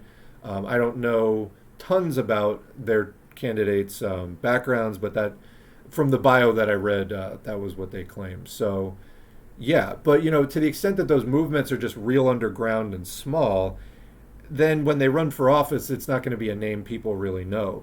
Whereas if it's a national movement that is rallying millions of people in cities across the country, then when somebody emerges out of that movement, people are like, wow, that's the guy or gal or whoever who led the fight that got me XYZ, that changed my life. I'm supporting them. So I mean that's I think how it works, and we're not in that stage now. So you get the kind of Cornel West media gadflies representing the left because the left isn't that strong. It reminded me of the bullshit response that mecha Nazis, these are like, for people who don't know the mecha thing on Twitter, which I really just every passing week happy that I've given Twitter up. Again, I do still check messages. I occasionally post an announcement there, but I don't go reading and commenting on the timeline at all. Anyway, the mecha thing is people who follow Infracell and these other sort of right-wingers that call themselves communists. The response that they had to the repeal of Roe v. Wade, where they said, we're not going to pick a side because it's divisive. Yeah, it's a working class issue. It's a working class rights issue. One side gives you the choice to get an abortion if you want or not, and the other side wants to restrict others from getting one even if they do want one. That's not an issue you can be neutral on, I agree. You also can't be neutral on the fight against white supremacy. It's integral to a complete class analysis. Ignoring the colonial chauvinism of white workers toward black workers is inherently divisive and leads to a skewed perception of class analysis. Absolutely. And not just black workers, but any sort of non-white workers. White itself is a construction. I mean, it's not like actually a race. It's a construction of like who can pass as white, and the ruling class has both tightened and loosened the restrictions of like who gets counted as white, which, it's more exclusive at times. And then when there's influxes of, people from other parts of the world, then they expand and they let other people become, quote, white. And this is like kind of the case with like Eastern and Southern Europeans. For a while, we're not really included in that. And then, and then were. So it just sort of fits the whims and political needs of the ruling class as far as who is white and the entire construction of whiteness as a concept in the first place. But yeah, you can't be neutral on that. It has very real effects on everyday existence in this country. So absolutely. In your opinion, should the government have high taxes on the asset accounts of investment banks and use that money to spend on social programs? In my opinion, the working class of the United States should form a militant mass movement for class struggle and abolish capitalism. When I was in college, I wanted to major in economics. Your analysis and the articles provided seemed sound and altogether really interesting. Looks like we're fucked. Oh, okay, you're talking about that the video I post, the most current thing on the channel right now, about 2008 coming back. I agree. I mean, I've taken econ classes as well, and yeah, it seemed sound to me. You know, there was an article I was going to read in there, and I wound up linking it instead, which I mentioned in the video, which is about the event in September, I think it was September 17, 2019, known as Repo Madness. That article, while interesting, was so technical about the repurchase transactions that were going haywire and how the interest rate shot up like from 1% to 10% in a day, and everything was like shutting down. And it was again the problem of not enough liquidity in the system. Anyway, fascinating article, but what the main takeaway for me out of reading that article, which again I didn't read it in the video, was this system has so much tight, just miles and miles, mazes of plumbing. It's a gigantic labyrinth, this financial system of all the different little markets, and the next crash could start anywhere. Trying to predict the exact place it comes from, I think, is not possible because there's so many moving parts. There's so many things that could be affected by, liquidity going down past a certain point. And, one day it might have, if that liquidity crisis hits one day, it might have broken this part of the system. And if it hit 3 days later, then it might break another part of the system first. If it comes up at the same time that the corporate tax deadline comes up, then it could break a different part of the system. There's so many different things. And yeah, you would have to kind of read financial reports like 24/7 to stay up with it. I will say I've been doing more economics reading in the last year, and so you may see more of that. I got a lot of positive feedback on that video, so I agree. I thought it was good, and people seem to agree. So, what is Mastodon? Mastodon is an alternative social media network. It is decentralized, so the same way that this is my understanding of it anyway, the same way that email is a protocol, basically a way for servers to talk to each other, and people can set up their own email servers which can then talk to other email servers. So like you have gmail.com and like Yahoo Mail, and like what are the other big, I don't even know. It seems like everybody uses Gmail, and like Outlook is another one. And anyway, so there's all kinds of different email servers. Or if people have their own website, they can set up their own email address, things like that. Those are email servers. And of course, they can send email to any other server, even if it's not the same system. Well, like Twitter, for example, is more like a bulletin board or a forum where it's one contained website and everybody just makes accounts on it, and then it's all closed within that system. Mastodon is more of like a protocol where people set up a Mastodon server. They let people then make accounts on Mastodon like email. But instead of it being emails, it's more like a Twitter type thing with a bigger character limit. I think the character limit's like 800 or something like that. Otherwise, it's very similar to other social media. It's just this decentralized thing that runs on this protocol. I recommend it. It's not as active as some of the others, and it's not as easy to use. That said, it's not that hard to use either. So anyway, yeah, Mastodon. Mastodon.com, I think. I don't know if it's .org. But anyway, you wind up not making an account with Mastodon. You make it with an individual server. Sometimes like finding a server people find difficult, but whatever. Anyway. I don't mind Politsturm's criticism of Mao. My problem is that they think that Hoxha was ultra-left for calling out Soviet social imperialism. In the context of modern Russia and China, Politsturm is very good, though, in their analysis. Yeah, that's a question I'm still working on myself. I need to read more Hoxha on the USSR's social imperialism. I think, I'm just going to reserve commentary until I do more of that. So, yeah. Over at Politsturm, we believe Marxism-Leninism is just Marxism proper. We have a Politsturm member with us in the chat. My cousin got COVID for the first time. She let her guard down not wearing a mask. It literally takes one viral particle to cause an infection. So yeah, you go somewhere without a mask, you're really rolling the dice. And, masks are plan A. In N95, we trust, or of course P100, even better. The vaccines are plan B. That's if you get infected, but you don't want to just go out and not care if you get infected. Even if you're fully vaccinated, it's going to reduce your odds of the worst outcomes, but you can still get long COVID. You're less likely to get it than a non-vaccinated person, but the odds are not zero. All right, so you want to, again, plan A is always the mask. Don't let your guard down, or else you'll be like John's cousin.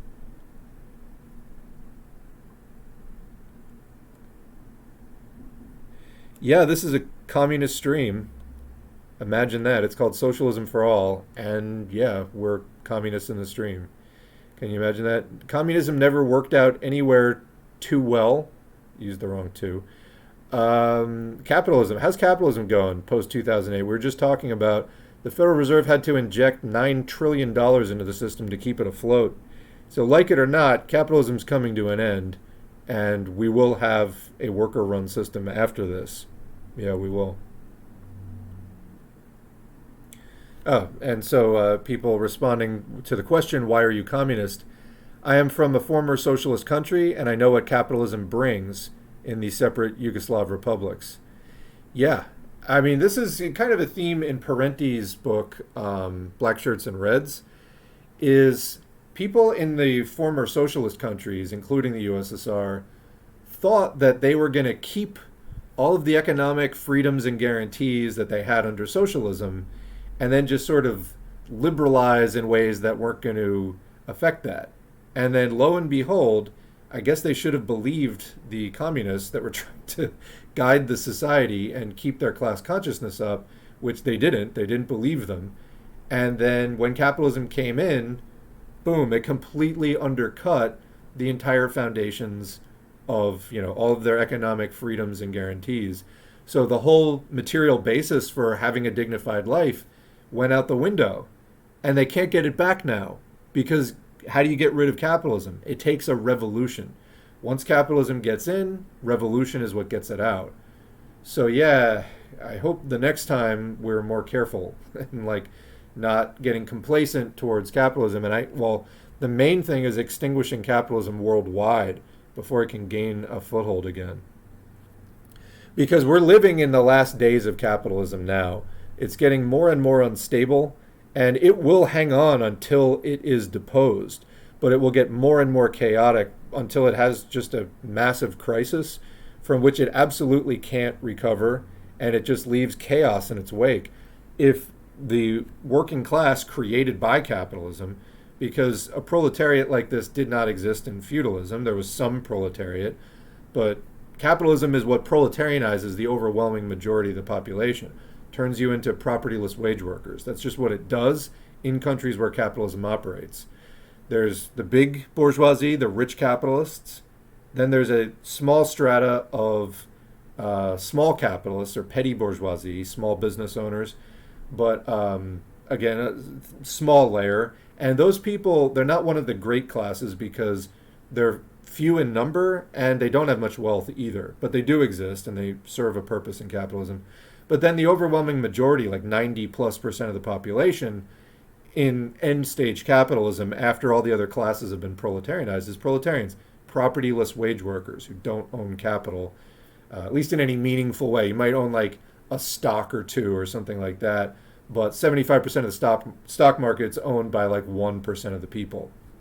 All right, so you have no effective control over industrial policy or anything like that. But yeah, this system, we just had a major global crash in 2008. They bought time for 15 years. That crash is coming back again. Anytime they try to pull even the slightest amount of money out of the system, it starts having a crash, which could bring the whole system down at this point. So anyway, I think that's where we're headed. So if you liked capitalism, I'm sorry, but it is coming to an end. Question is, are we just going to live in the chaotic fallout of terminal stage capitalism? Are we going to step up, organize, and replace it with a new system and build socialism in its place? That's what we need to do. And it will mean confronting the remaining capitalists who are going to be trying with their private armies to hang on to capitalism. They will try. It will be in vain, but they are still going to try. Most of them, at least. Some of them will. Some people in the ruling class in a revolution, they always realize that the current system is done. And then they realize the necessity of a new system. That does always happen to some extent, but most of them are going to try to just fight for the system.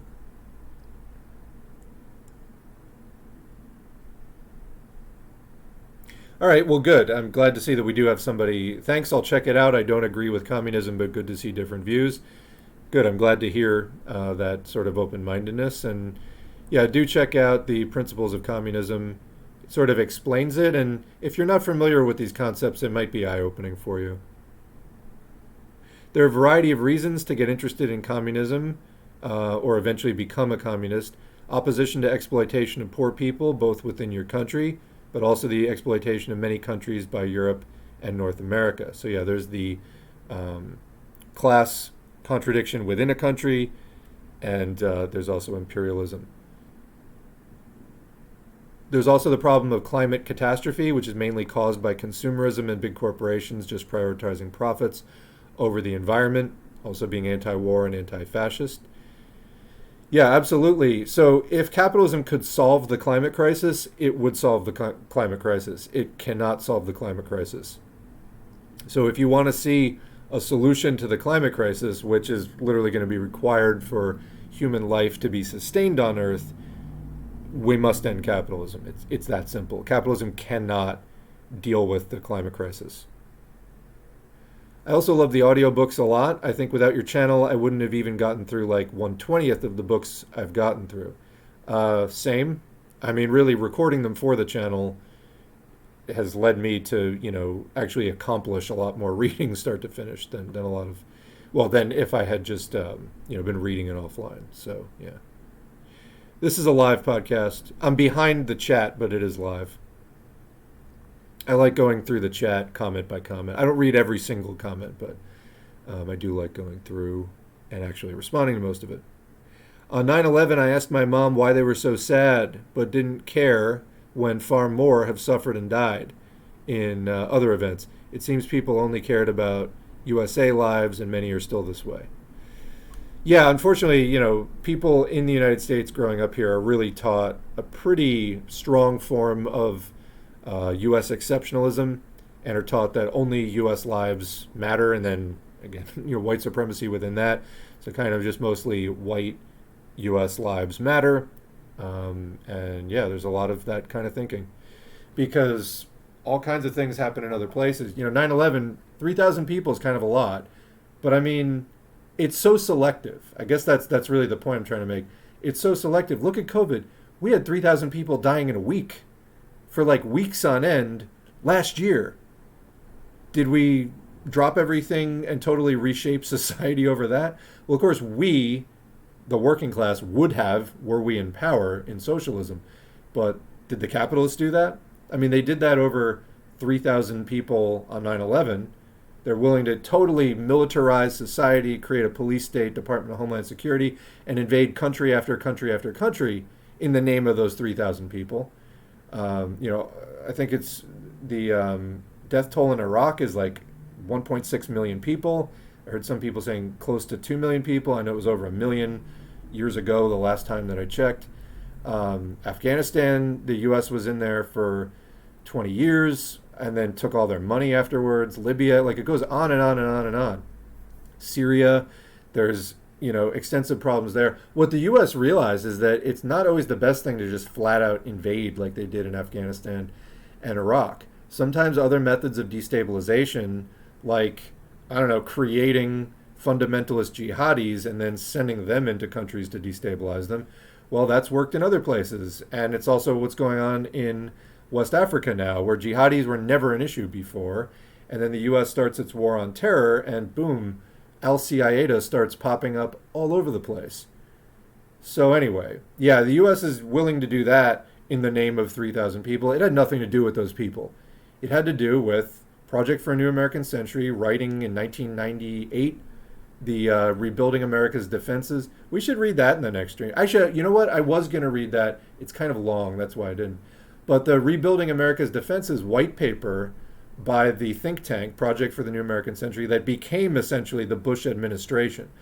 Wolfowitz, Feith, Pearl, all those people like that, Cheney, Dan Quayle's in there.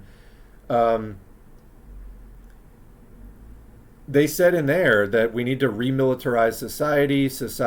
U.S. society is going to be resistant to that absent some catastrophic and catalyzing event like a new Pearl Harbor. They don't give a shit about the 3,000 people who died on 9/11. All they care about is, oil and minerals and geopolitical control, which is why they let 3,000 people a week or a day die from COVID. But, that's no issue. They're not going to lift a finger for that. Are there even, so they just approved new COVID boosters. Are the COVID boosters, do you have to pay for them this year? I think you do. I'm going to look this up. COVID booster 2023 free. Is it free or isn't it? I think it isn't because I saw something about nonprofits helping to pay for it. All right, so here's CNN. This is from yesterday. I don't like CNN, but this is going to be authoritative as far as like what the government is doing. So the latest COVID-19 vaccine is here. They still have not approved Novavax, though, by the way. Novavax is expecting... So Novavax is a non-mRNA booster for people who don't want the mRNA. The mRNA basically is fine, but some people don't want it. Some people also say that the Novavax is actually just better. Like, it has nothing to do with the mRNA or anything, but it's just a solid vaccine. Anyway, they approved Novavax for the first round, so you can get 2 shots to start you off, and they've approved it as the first booster. They have not approved it as a subsequent booster yet. The Novavax company is expecting that they're going to be approving it later in the season, but amazing. So many other countries have made Novavax available. It's still not a very popular vaccine, but it is something else out there for people who either are collecting vaccines and have gotten, they got the Moderna and they want to vary the vaccine coverage that they're getting, sort of vaccine connoisseurs. But they still have not okayed the Novavax for second and third boosters yet. Anyway, so let's see. Paying for it, when to get vaccinated, where to get vaccinated, cost of vaccinations. Okay. Most people with health insurance will be able to get their updated COVID-19 shot at their doctor's office or pharmacy, like CVS or Walgreens, at no cost. Under the ACA, most insurance plans are covering the full cost of the updated vaccines without copays. People who are uninsured, which is about 28 million Americans, or almost a tenth of people in the U.S., according to KFF, Kaiser Family Foundation, or underinsured may still have access to it for free. They would be eligible for free COVID-19 vaccines through the government's Bridge Access Program. And there's a link to the CDC website, which will distribute shots to local health departments and federally qualified health centers with the help of state and local immunization programs. Okay. And also 20,000 retail pharmacy locations across the country will provide free vaccines to people without insurance or people whose insurance requires a copay for in-network coverage. And that's going to be added to the vaccines.gov website, which can help people find locations to get the free vaccine. This could be so much simpler, so much simpler. So anyway, we don't have it, and so we get this whole cockamamie system of looking up where some nonprofit is going to be funding your free vaccine. But yes, most people should be able to, at least highly motivated people who are computer literate, will be able to find a place to get a free shot even if you don't have insurance.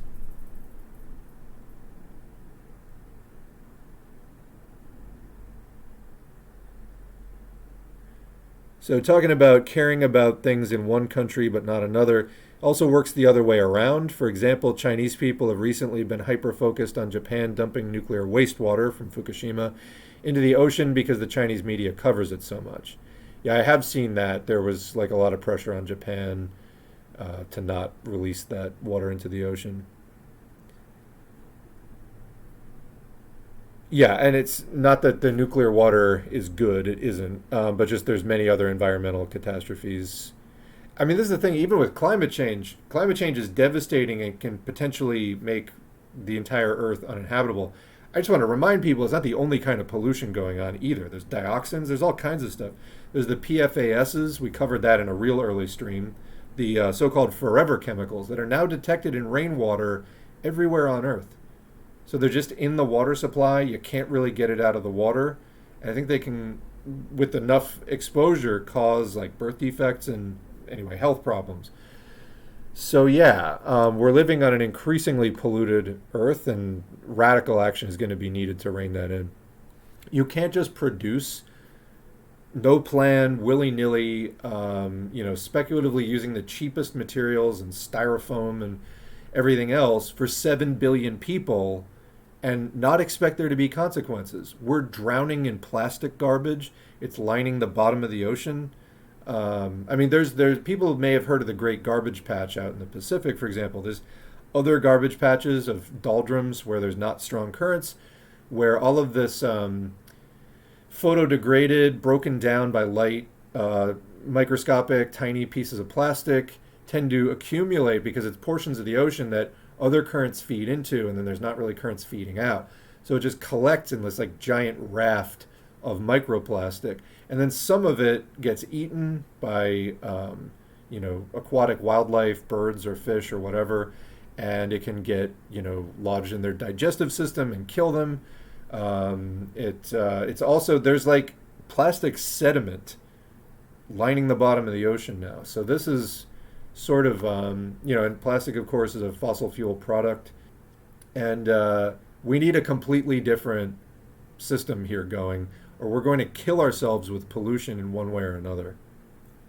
The collective human intelligence so far has been really good for making a lot of stuff, including a lot of problems. Not so good so far for actually solving these problems. Again, it would be possible under socialism, but getting capitalists out of the way, getting profit out of the way. But so far, the collective intelligence of humanity also has not been sufficient to overcome capitalism. Capitalism may have to get much weaker for that to happen. We don't know. All we know is it hasn't happened yet. There needs to be much more organizing. But part of the reason why there hasn't been more organizing, like in the United States, for example, is the police state, is that every effective labor action really is like illegal and has been so for like 70 years. So anyway, we're in a world of shit, and hopefully the combined intelligence of humanity figures something out here. I feel like at this point I've come to terms with the fact that it may not happen, but I am going to keep fighting for it to happen. So talking about class collaboration and the Popular and United Front concepts, it's a comment, Dimitrov's conception of the Popular Front, thinking that the Socdems and the, quote, progressive bourgeois are not vacillating forces, and that the communists will complete the, quote, uncompleted democratic revolution, is the main problem of the Seventh Congress of the Comintern, in my opinion. It turned communist parties away from revolution and toward reformism. The Seventh Congress was an overcorrection of prior policy. All right, so we were talking about that earlier, and I feel like, I don't know if I completed my thought about it before, but I said this in the, we did some Dimitrov readings on the channel, and I gave some of my thoughts then, which is like, what I got out of those readings is the bigger your proletarian class is, which the class composition of U.S. society is not the same in 2023 that it was in 1923. It's been more proletarianized. There are fewer like small farmers and things like that versus then. And that's the case in Spain, and it's the case in France, and et cetera. The more advanced countries are just more proletarian. The need for a popular front is less overall, more of a united front.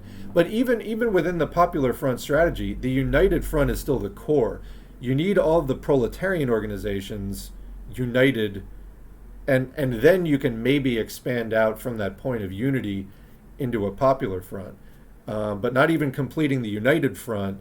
I know people are so confused on this topic. I feel like just class collaboration is done at the drop of a hat now with just any excuse for it. There's no solid theoretical justifications and foundations for class collaboration under certain times of emergency, like preserving the USSR in the 1930s and 40s is one thing. Now it's just this ongoing selection of lesser evil, and there's always some bigger contradiction than labor versus capital, and it just means that capitalism is going basically unchallenged and continuing to grow year after year after year. So anyway, I see this as a major problem myself. People like Jackolf Hinkler read the title of Left-Wing Communism and Infantile Disorder and just took it word for word. Yeah, they took it as a... This is like the joke of like somebody read Socialism, Scientific, and Utopian and just like took it word for word, like took it as a recommendation. I believe a lot of the multipolarity folks mistake revolutionary opportunity that comes with crisis in capitalism and think that the multipolar world is the final stage of struggle. Maybe someone else can word this better, but we can mistake a change in the world stage with our ultimate goals. Yeah, well, I think it was you who posted this on Blue Sky, and I thought you put it well, which is it's one thing to say that the world is becoming multipolar, that there is another capitalist bloc emerging, BRICS. And there's another to say that that's some kind of a solution, rather than just a description of what's happening.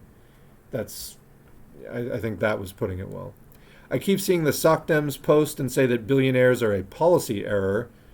That's just a consequence of the system. This kind of talk is why we need class struggle with theory and a developing theory along with that comes through class struggle. Yes, I agree.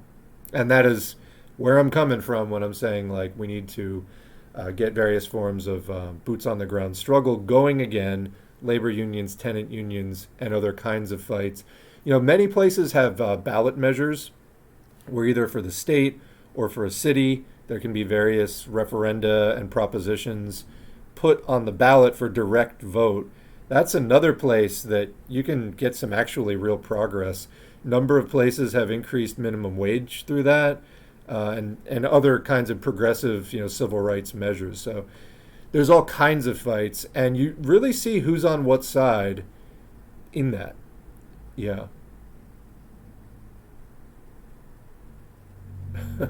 Dating sucks. I just got trapped in a phone call with an anti-vaxxer 35-year-old whose political ideology was, quote, pirate, so some variant of anarchism, I guess, while she was telling me that communism doesn't work and instead we should, quote, just all collectively walk away from work and live in nature.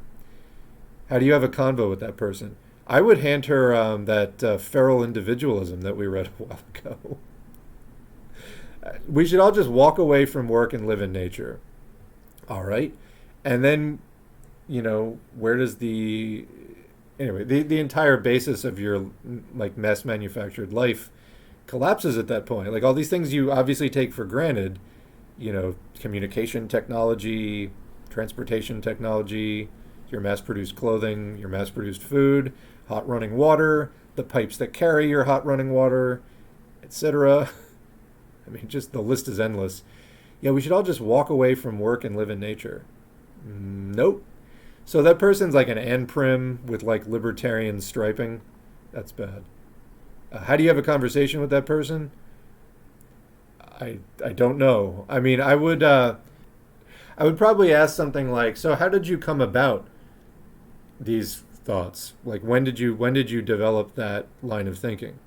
And I don't know, see what went wrong in their thinking. See if you can follow back the flowchart of logic back to whatever like fundamental error drove them into this perspective. Because that's like insane for easily demonstrated reasons. But clearly this person, I think, I would guess anyway, but you'd have to have a conversation with them more. They have, they're clinging to that for some psychological reason. Like that's just like an escapist sort of denial of reality position. So that person, I think, is overwhelmed and is just jumping to obviously utopian things that they have to understand on some level is not going to happen. So why are they embracing politics that probably they themselves rationally know are not realistic at all? And maybe you can have a productive conversation about that.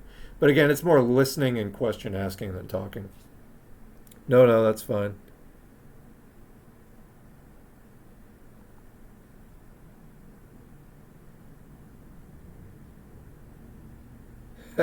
Speaking of dating, did you see the recent poll on red and green flags? That is like, things that wave you on versus things that slow you down. For men and women, apparently people really hate communists but love readers.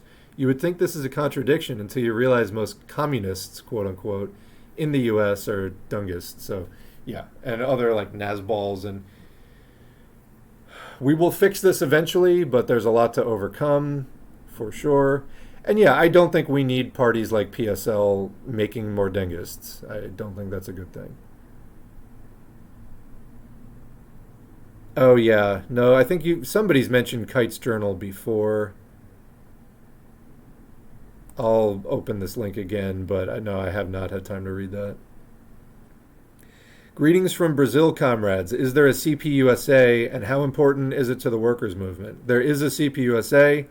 I would say that, like all other Marxist things right now, it's not important at all to the workers' movement. CPUSA in particular is highly opportunist towards the Democratic Party, and that's my summary. The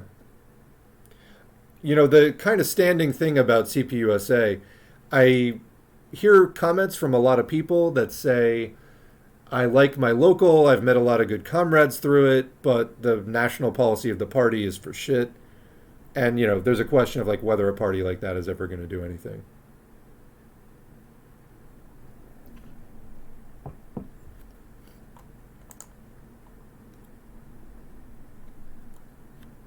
Currently, I'm studying what the communist parties in America are doing to try to learn from building a party. One thing I see DSA, which is not communist, and PSL do, is to help organize unionized workers for, what is this? St. Luke's? I'm not sure what that is, missing a few letters. Passing info, getting strike funds, and interviewing people in the community. This actual doing work and not just vanity canvassing is the work it will take to build the left. I agree. CPUSA is ass nationally. Ted Reese's work on the final crisis of capitalist production is incredible. This is a good synopsis. Yeah, I actually covered that. Like, we read it out in Livestream number 57. I think I was trying to reference that in another stream, and I said Livestream 55. It's actually 57. I was pretty close, though, for off the top of my head. And I don't, go back and study these regularly, so that was actually the power of my memory right there. Yeah, we covered that. And basically, Reese is building off of Grossman, Henryk Grossman. And Grossman was building off of Marx's theory. I mean, it wasn't just Marx that talked about it, but the overall tendency of the falling rate of profit in capitalism. And so Grossman, did a lot of work with the falling rate of profit. Again, Marx wrote a lot about it. He wasn't the only, bourgeois economists also wrote about the falling rate of profit. And incidentally, Marx thought that there were other counter tendencies that could, temporarily at least, undo. So it would appear that the rate of profit was not falling for particular periods, but that overall none of these half a dozen counter tendencies could really outweigh it in the long term. So in the long term, no matter what the capitalists do, the rate of profit will fall. And yeah, that's what Reese and Grossman were building off of. But thank you for that link.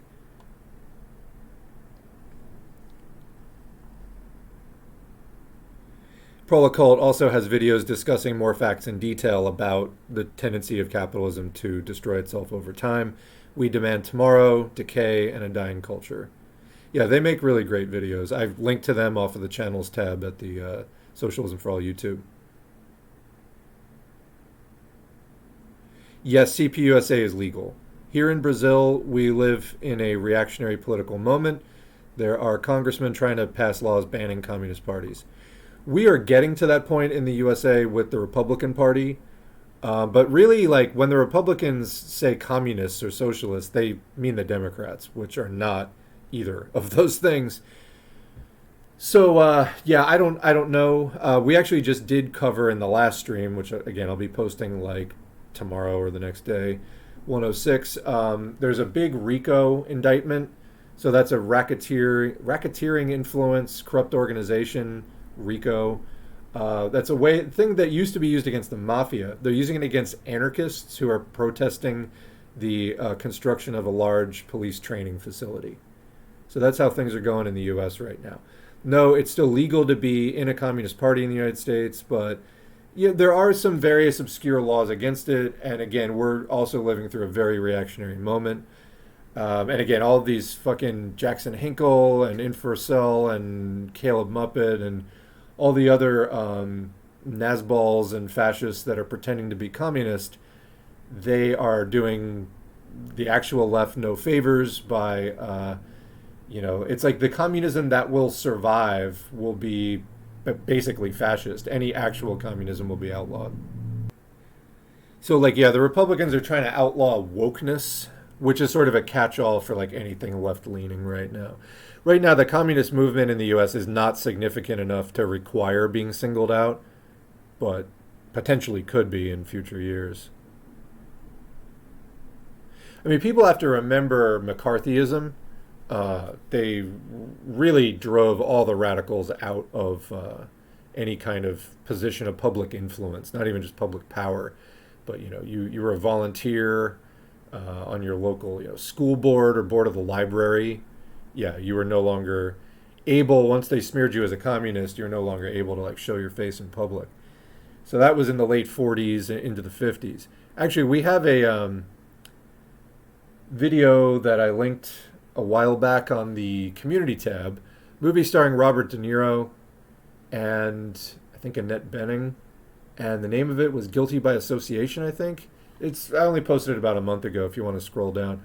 But it's a Hollywood movie about the blacklist and sort of a fictionalized account of a blacklisted screenwriter or director. Director, that's what it was.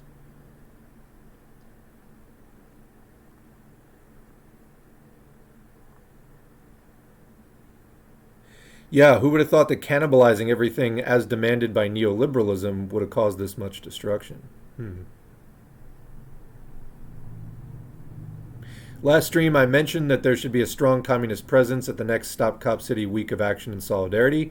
Here are newly announced plans for a mass demonstration in November. So if people are interested in that, blockcopcity.org. blockcopcity.org. So you got to tell me now, what was the message that got deleted that everybody's laughing at? I'm surprised ANCAP ideology works on people older than 15. Well, I mean, they might be physically older than 15. Mentally and emotionally, they might not be.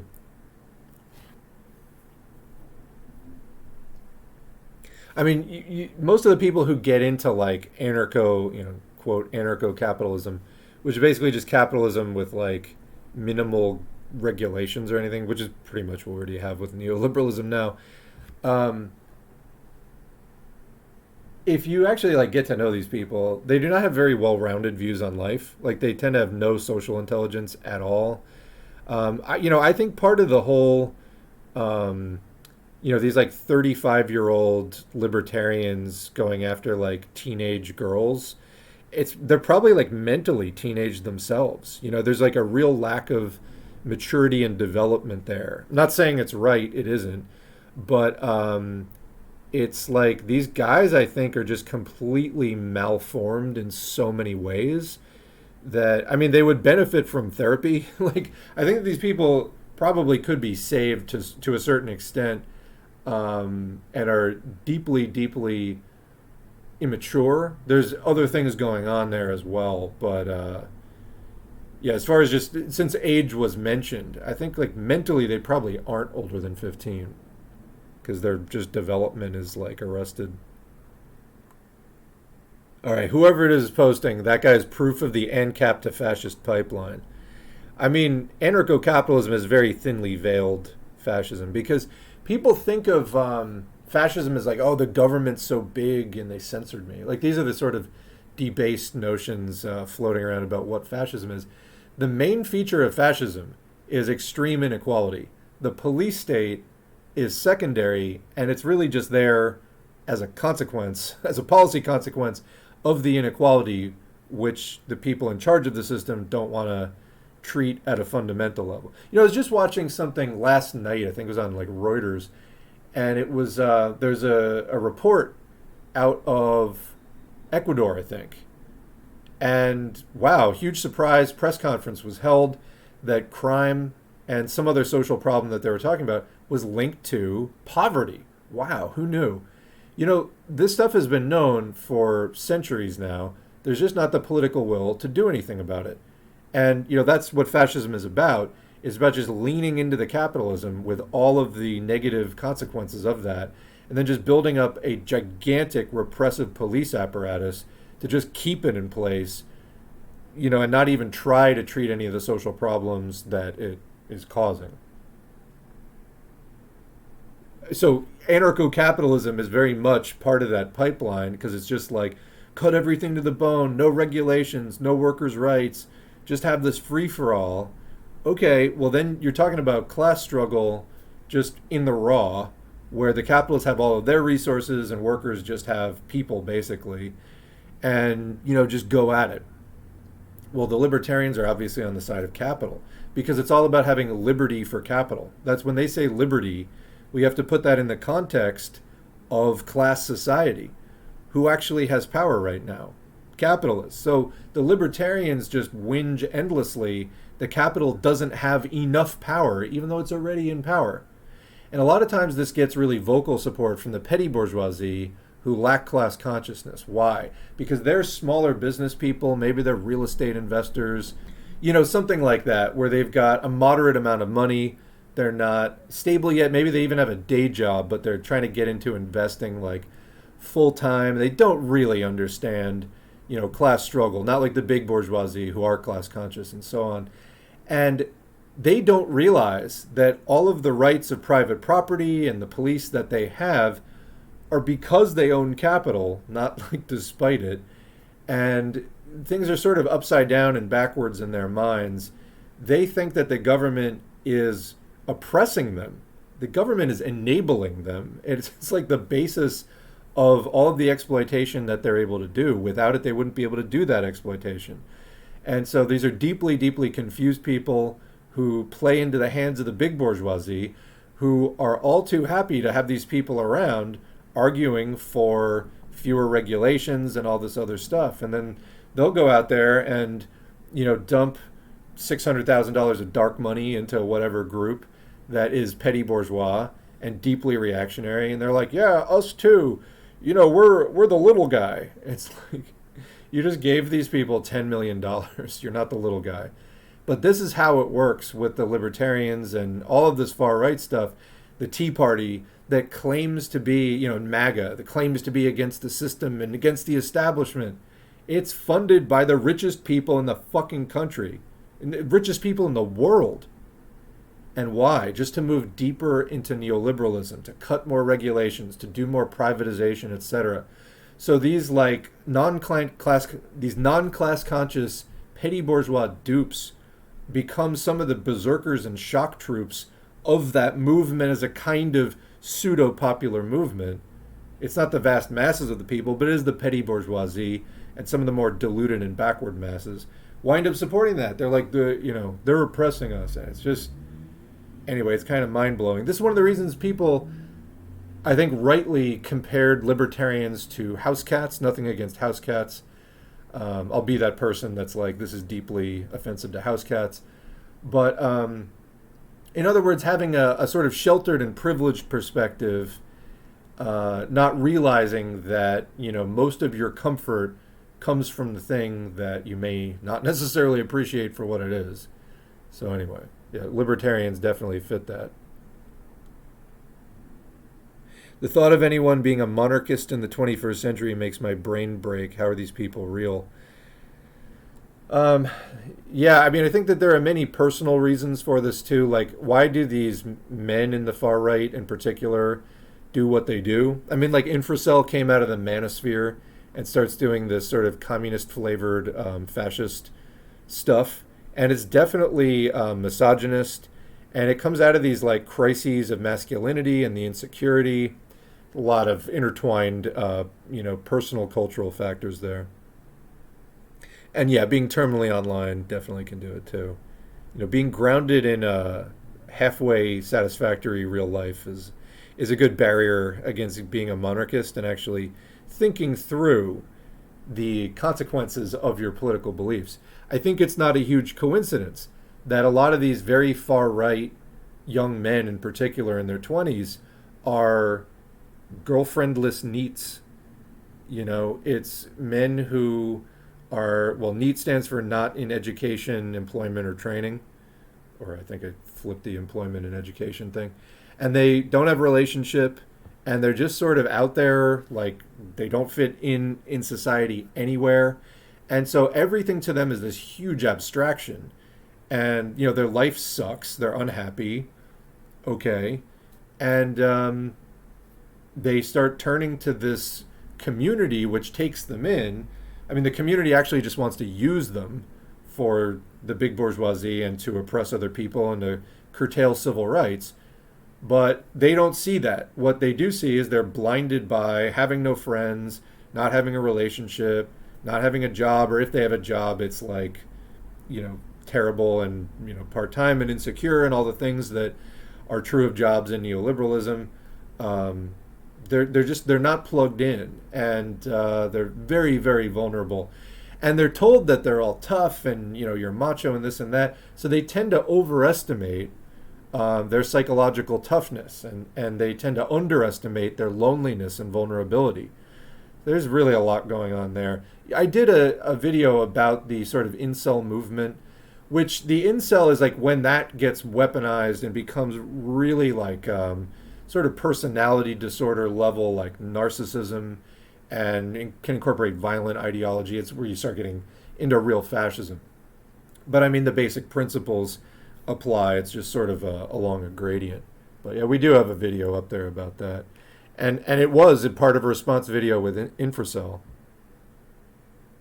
Yeah, like Ben Shapiro said, we can just sell our houses before the sea level rises. Absolutely. I wish there were free N95 masks around me.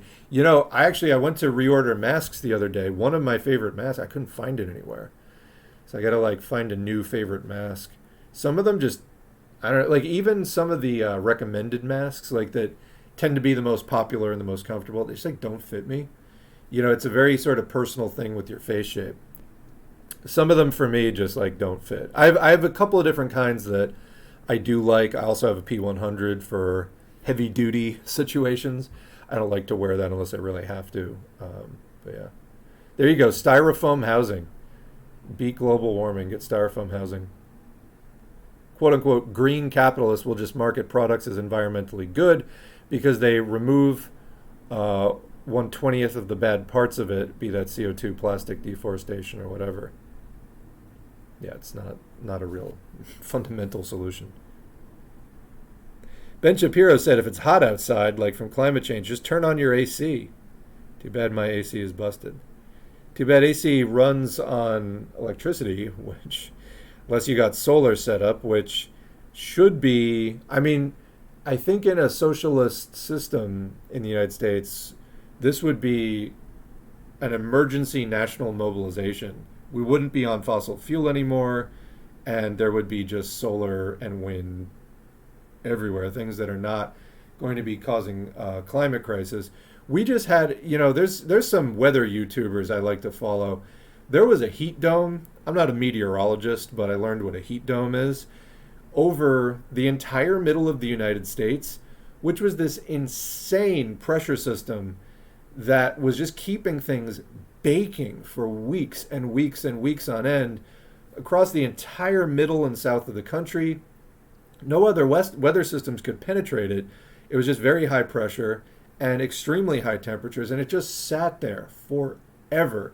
Things are starting to change now, and there's hurricanes coming in and stuff. But yeah, there's some really weird shit going on. Very unusual hurricane hitting the West Coast. Yeah. The Popular Front is about conditional alliances, and it seems that part is ignored so often. Yeah. Either that, or you can take the same logic that was meant to be temporary and then just apply it opportunistically on a long-term basis. They're just like, oh, well, imperialism still exists. Therefore, we should forget about social revolution and just support, anti-fascist capitalism. I think that's been happening. And I think that's what, these sort of the pro-Russia and pro-China people, although they're not exactly the same situation, tend to, get fanatically into, like, Russia is anti-imperialist. I mean, they're not. Like, look at, this was in that stream posted by the Communist Organization from Germany. Even if you're trying to argue that, what's actually anti-imperialist, anti-fascist? Well, the idea is that you're supporting bourgeois democracy against, bourgeois system without democracy, without civil rights and things like that. Well, does Russia have great civil rights? No, they don't. So it just doesn't hold up any way you slice it. It's just like the amount of people claiming Russia as anti-imperialist, anti-fascist, whatever.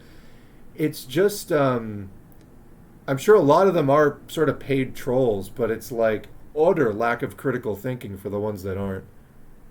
Just, I think that what these people, I think a lot of them are very recent, quote, ex-conservatives who now are based communists. No, they're still conservatives. And they're dragging in the same lack of critical thinking, the same lack of social scientific thinking that made them conservatives in the first place into the so-called communist realm. No, communism is based on critical thinking and the ability to evaluate evidence to reach well-supported conclusions that match reality. It's not just about saying based a million times and repeating what the loudest and most obnoxious streamer says. You have to find good evidence for your positions, and guess what? There is not evidence that Russia is anti-imperialist or anti-fascist. It's all just a ploy, it's all just a fake, and Russia itself is guilty of the same things that it says it's trying to stamp out. Trying to date as a communist is rough. Talk about it. Got legalized cannabis in Oklahoma through ballot referendum. That's what I'm talking about. There are a number of really useful things going on all across the U.S. From that. And again, that's a place where DSA, with lots of people, can be great, and the Green Party too. Although the Green Party I think is smaller than DSA, but that's going to vary from place to place. Anyway, when you're trying to win a ballot initiative. Having a Big Ten organization like that, very useful, very useful. And, it doesn't involve the Democratic Party. In fact, in most of these cases, the Democratic Party probably would give a nod to like, oh, yes, increased rights for people or whatever. But the reality is all those politicians have been upholding the repressive policies all this time, that it actually came down to having a ballot initiative to overturn. The Democrats, they always want to pretend that they're like for the people and for civil rights. The reality is they only do what they get absolutely forced into doing. They're a complete obstacle in every way. YouTube started recommending me your older videos about 9/11 mainly. Phone companies started pivoting towards mobile services because in the last 4 to 5 years, the number of phones have been dropping from the peak. People don't buy phones every year because the performance increases are negligible. And even in the hyper-consumer society that we live in, it's hit the peak. Interesting. I just saw something about France is trying to curtail the iPhone 12 because it emits too much electromagnetic radiation, which to my understanding is like not a big health threat, but and even this is within the limits, like the allowed limits, but they're still trying to, I don't know, it's a strange situation just came up. I was just looking at that last night on the subject of phones. I guess I'm asking if anybody knows more details on that. I'd love to know more details. Just sort of a curious thing. Allende was assassinated, but said that he was elected because of unity between middle class, left Christians, and workers. I wonder which of that coalition he was listening to when he disbanded his armed supporters, hired Pinochet, and got couped. Class collaboration's death for movements.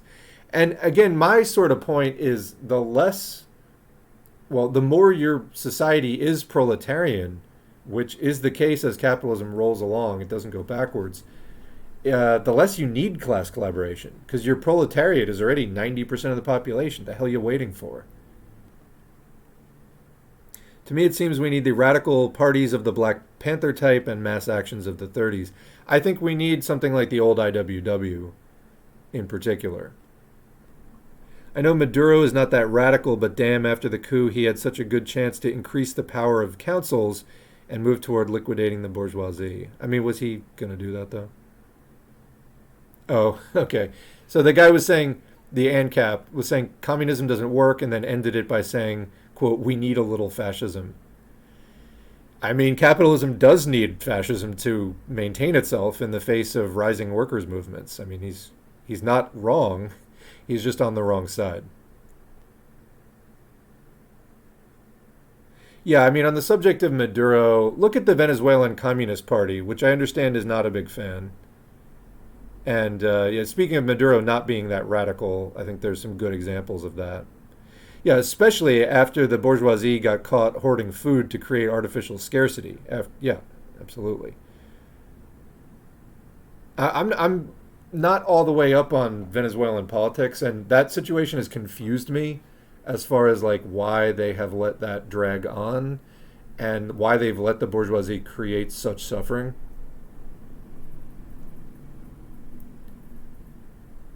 Oh, Guilty by Suspicion. That was the name of the movie with Robert De Niro.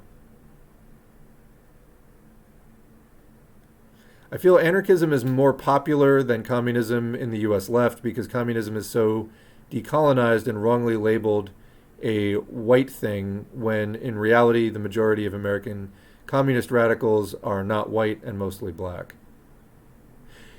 Yeah, so Finger, this is a good point. Right-wingers call stakeholder capitalism communism. So this is kind of what the paleo-conservatives do. They think that very consolidated monopoly capitalism is, quote, communism, because it's few very large companies, and they're closely involved with the government because there are very few companies and government policy they work closely with. And you know, I mean, you see it in the regulatory agencies where they have the revolving door, where it's like the head of Monsanto then becomes the head of the FDA, and then they go back to being the head of Monsanto. And yeah, the paleocons, again, class unconscious petty bourgeois, mostly, look at this and they go, oh, it's communism. No, it's still capitalism. This is just advanced capitalism. That's what it is. Anyway, right-wingers call stakeholder capitalism communism. Surely the World Economic Forum and the biggest corporations want communism. Yeah, of course. Even though it's way closer to corporatism or fascism. Yeah, although you got to be careful with that corporatism thing, because that's the next thing. When they get a little bit more of a clue, they start going, "Oh, we're not in capitalism, it's corporatism." No, here's the way you resolve that. Corporatism, or what you're calling corporatism, is a form of capitalism. Okay, no contradiction. Next. And I should add, it's where capitalism necessarily ends up over time. This was described by Lenin in Imperialism, the highest stage of capitalism, in the early 20th century. If you're not up to speed on that, you're literally a century behind communists. Okay? I see the U.S. provocation with Russia and China especially. All they would need to do is provoke even a small false flag to use as justification for rounding up leftists into camps, like a Palmer Raids 2.0. Yeah, I don't think we're enough of a threat at this point for that. It's something to keep in mind, though, in the future. Or, again, like the way that the police state functions daily, which is more on like a racialized basis, is, I think, already doing plenty for them to keep things under control, you know? The way our education system makes people hate learning, it's easy to lie about communism because people refuse to do the work of reading up about it. But then they say CIA propaganda without knowing. They just repeat it. Also, it goes to show that we're not immune to propaganda, and the first step in overcoming it is critically looking at what and how we are taught. Yeah, I agree. And here's a quick basis for this. Before you say or type something, ask yourself, am I just repeating something I've heard, or have I actually looked at the evidence supporting this claim And have I agreed that it's solid evidence that supports the claim? If you haven't done that, take 30 seconds, go look it up, see if you can find a source, etc. Don't just repeat things. It's a really bad habit, and you will learn so much more, by the way. That is if you care about truth and reality.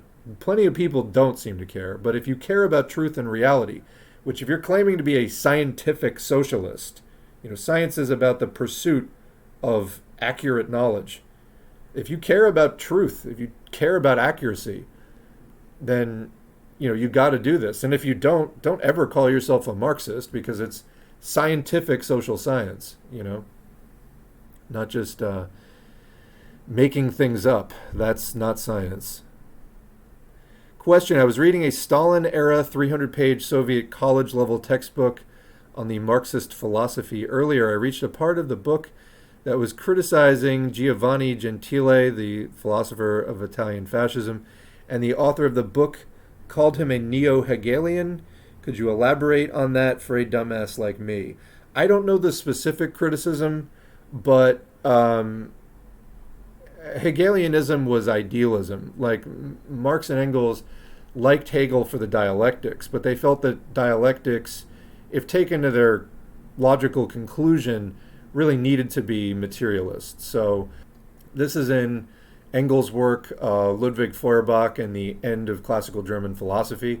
They talk about how, like, Hegel and then later Feuerbach, they were basically, the further they got, especially Feuerbach, they were kind of doing dialectical materialism, but they were still openly hostile to, or Feuerbach especially, openly hostile to materialism per se.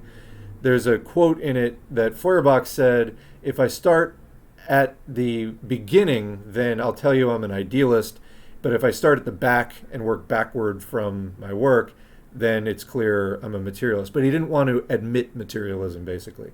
Now, Hegel was earlier, and that was more straight idealism, but Marx and Engels looked at it and said, the dialectics are sound, but this would really make more sense in a materialist context. So that's, I'm guessing what was going on there, but I haven't read that. Maybe some other commenters have some thoughts. Oh, talking about like NEETs and incels, that they don't fit in, and therefore everything in their life is this huge abstraction.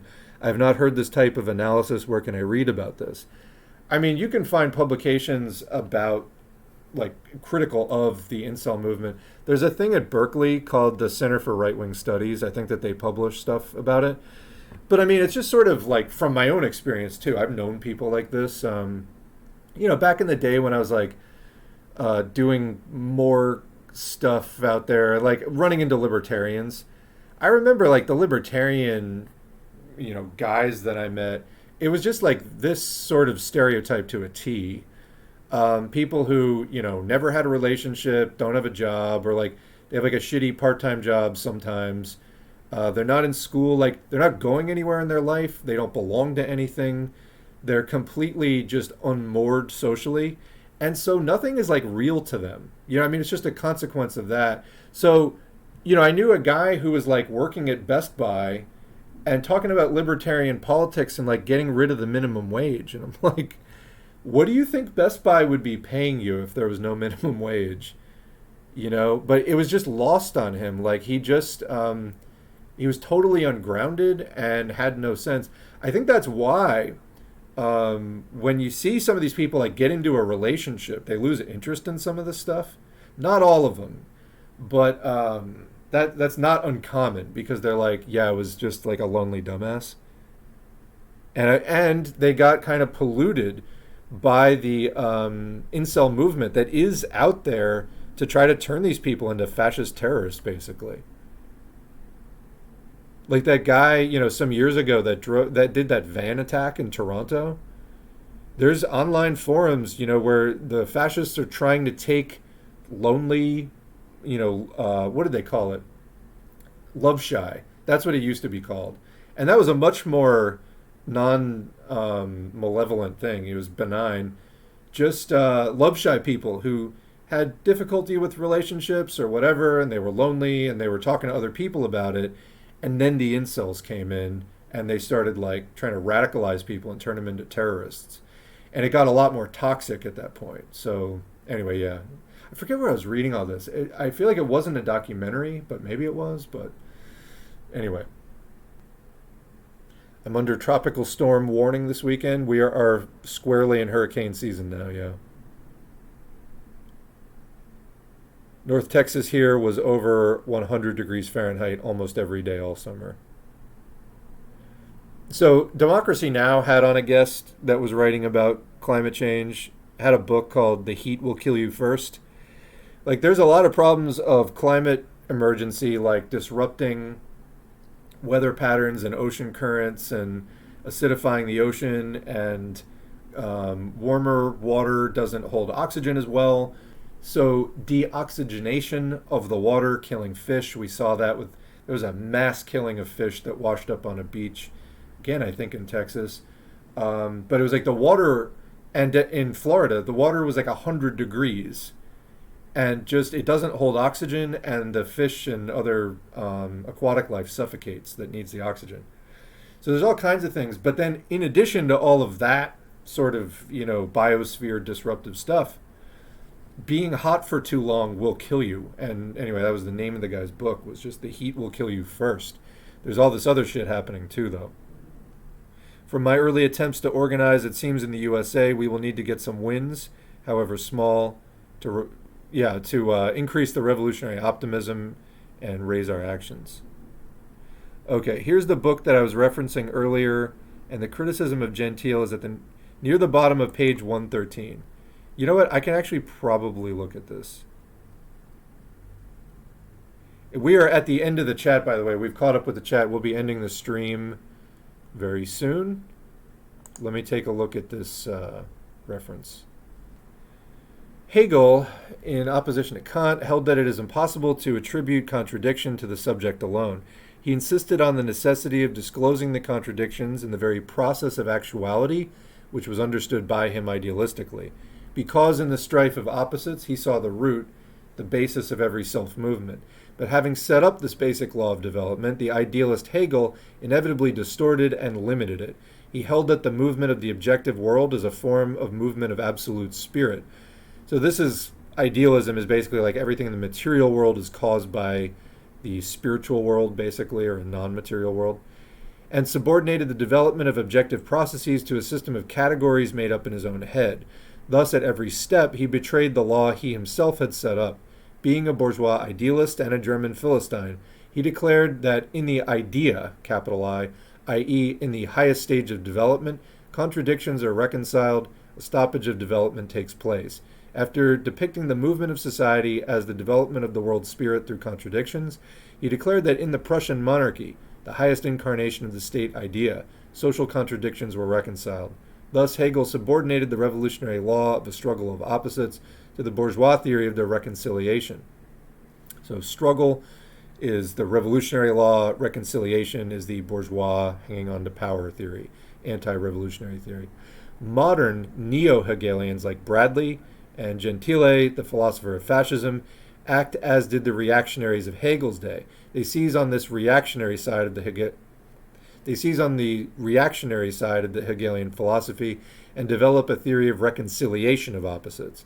Marx and Engels, on the contrary, took from Hegel the same revolutionary side, reworked it critically, and developed the law of the unity and conflict of opposites.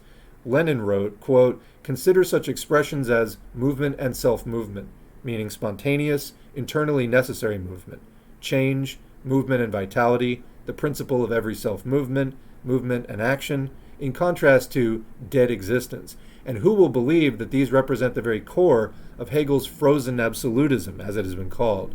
It is necessary to disclose this essence, to understand it, to save it, to remove its shell, to cleanse it. And that is what Marx and Engels did." Yeah.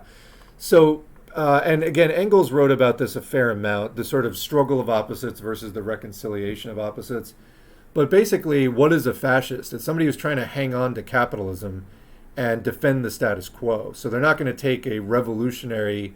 the whole point of fascism is to try to damp down class struggle and, replace it with like national struggle, racial struggle, something else. So they want to get people looking away from the class struggle and the revolution that must happen as a result of that struggle. Instead, they go to the bourgeois theory that you can just reconcile these contradictions without revolution. You can just have them coexisting and so on. So it's a theory of class collaboration in this context, trying to underpin fascism. And so this is, the kind of philosophy that fascism generated: class collaborationist, anti-revolutionary, reconciling rather than struggle between opposites. So anyway, hopefully that's clear. So he's calling him a neo-Hegelian because this is basically the same kinds of errors that Hegel was making back before, to a certain extent Feuerbach, and then to a much greater extent Marx and Engels came along. So anyway, hopefully that made sense. Okay, you were welcome. So last comment. Actually, you know what? Let me do the patrons first. There we go. So these are current patrons, and I also want to give shouts out to Tobias Repier, who moved up to the $10 level, UV, who also moved up to the $10 level, and to Midnight Terror, who just signed up at the $10 level, and I haven't had time to add them to the screen yet. Thank you all very much. Patreon.com/socialismforall. I would do content even if nobody supported. I never would have been able to build it up so much and put so much time into it without that support. This is a non-commercial channel, so we don't run ads or anything like that. I intend to keep it that way. So this patron support is hugely important. I just really appreciate it. And as I mentioned in the last stream, it's good to see so many people month after month coming back. The blue names have been supporting for 3 years, over 3 years. The green names supporting over 2 years. The yellow names supporting over 1 year. And the white names less than 1 year. But it's great to see so much recurring support. And I do like to stay in dialogue with people. I think I do it less now than in the first couple of years. Dealing with all those Pat socks, I feel like the channel went through a couple of phases as far as dealing with the reactionaries, or like the Pat socks as they became known, quote, patriotic socialists, had to be there. Anyway, what people call Nazballs, and what we talked about in this stream as being fascists pretending to be communist. 2020, for me, the year that I started doing this channel, I didn't even really know that was a thing to the extent that it was. In 2021, by 2021, I was squarely aware of it, but I didn't feel that the channel was like really in a position to take it on directly. In 2022, I started taking it on directly. And by 2023, I feel like we're pretty much done, for the most part, following it sort of day to day. We made clear what's our position, why they're just fascists, etc. We did a little bit of revisiting that today out of that completely gratuitous Jackson Hinkle thing, like telling the PSL candidates to get deported. Are you fucking kidding me? That's so it's just wrong in 5 different major ways. But anyway, that's what you're going to get from fascists like them, and I'm glad that we have been exposing it. But anyway, my patience used to be a lot shorter towards the end of 2020, 2021, and a lot of 2022, because I was dealing with so many more. I feel like it got better towards the end of 2022. But, dealing with all those people, and before it became clear that my channel was not a safe haven for them, just dealing with so many of those, my patience was a lot shorter. And anyway, I think in the course of doing these live streams, explaining my reasoning, hopefully I'm coming off as a reasonable person rather than an insane hothead like certain other channels out there. But I like being in dialogue with people, and I like having a community of like-minded folks actually trying to study together and build something. I thank all the people who send in research ideas and story ideas. I usually at least am able to get to the headlines. Sometimes we actually read the entire thing on stream. Sometimes I read them off stream. But anyway, it is appreciated. It's support for the channel, and it keeps me feeling, getting the energy level up to do this thing. So much appreciated. And whether you're a patron or not, like, share, subscribe, and comment. That helps to boost the channel in the YouTube algorithm. All right, now let's go back to our last few comments here. If anybody had any last-minute thoughts, the 33 people still left in the chat. I think we're up to like 60 at one point today. There seems to be this want during any union strike or organizing to think that if they didn't strike, it was a failure. This is a war, not just one battle. Also, we will not just general strike our way to communism. Yeah, we're going to read some more pieces about the role of strikes, economic and political, as we go through the Rosa Luxemburg series, which is again held up by a very long Lenin text. I was hoping to get it done this week. Was not possible. Hoping to get it done next week so we can resume with the Rosa series. But it is a battle. And, a strike is kind of a last resort. There are many other kinds of actions that can be taken. And, yeah, it is ongoing. Early on, I was saying how poorly the FBI is involved. Early on, I was saying poorly how the FBI is involved in mass shootings. What I specifically meant was that when there is a mass shooting, they usually come out and say, yeah, we knew about the shooter, but no, we didn't do anything. But yeah, also we're necessary. Right. Also, there was evidence that they try to push people to do the actions of mass violence and often purposely do nothing before the violence happens. So I believe this was the case before the first World Trade Center bombing. And was it 91, 93? Anyway, early 90s, the World Trade Center, the first World Trade Center bombing, which did not cause the building to collapse. It caused damage to one of the parking garages or something. But that was an FBI basically entrapment type of thing where they had some Muslim guy and they said they would set him up, but they gave him the explosives, is my understanding. This guy would not have had explosives had he not gotten them from the law enforcement that was trying to set him up. And then of course the bombing did happen. So there's all kinds of stuff, and I think that there's validity to a lot of this research because we live in a nasty police state that does crazy shit like that. You do have to be careful, though. The conspiracy world, by and large, anything fringe politics in the U.S., there's tends to be a lot of right-wingers, and then you get into the anti-Semitic stuff and sort of classic Nazi theories. That's not to say that the police state isn't hatching crazy plots all the time. They do.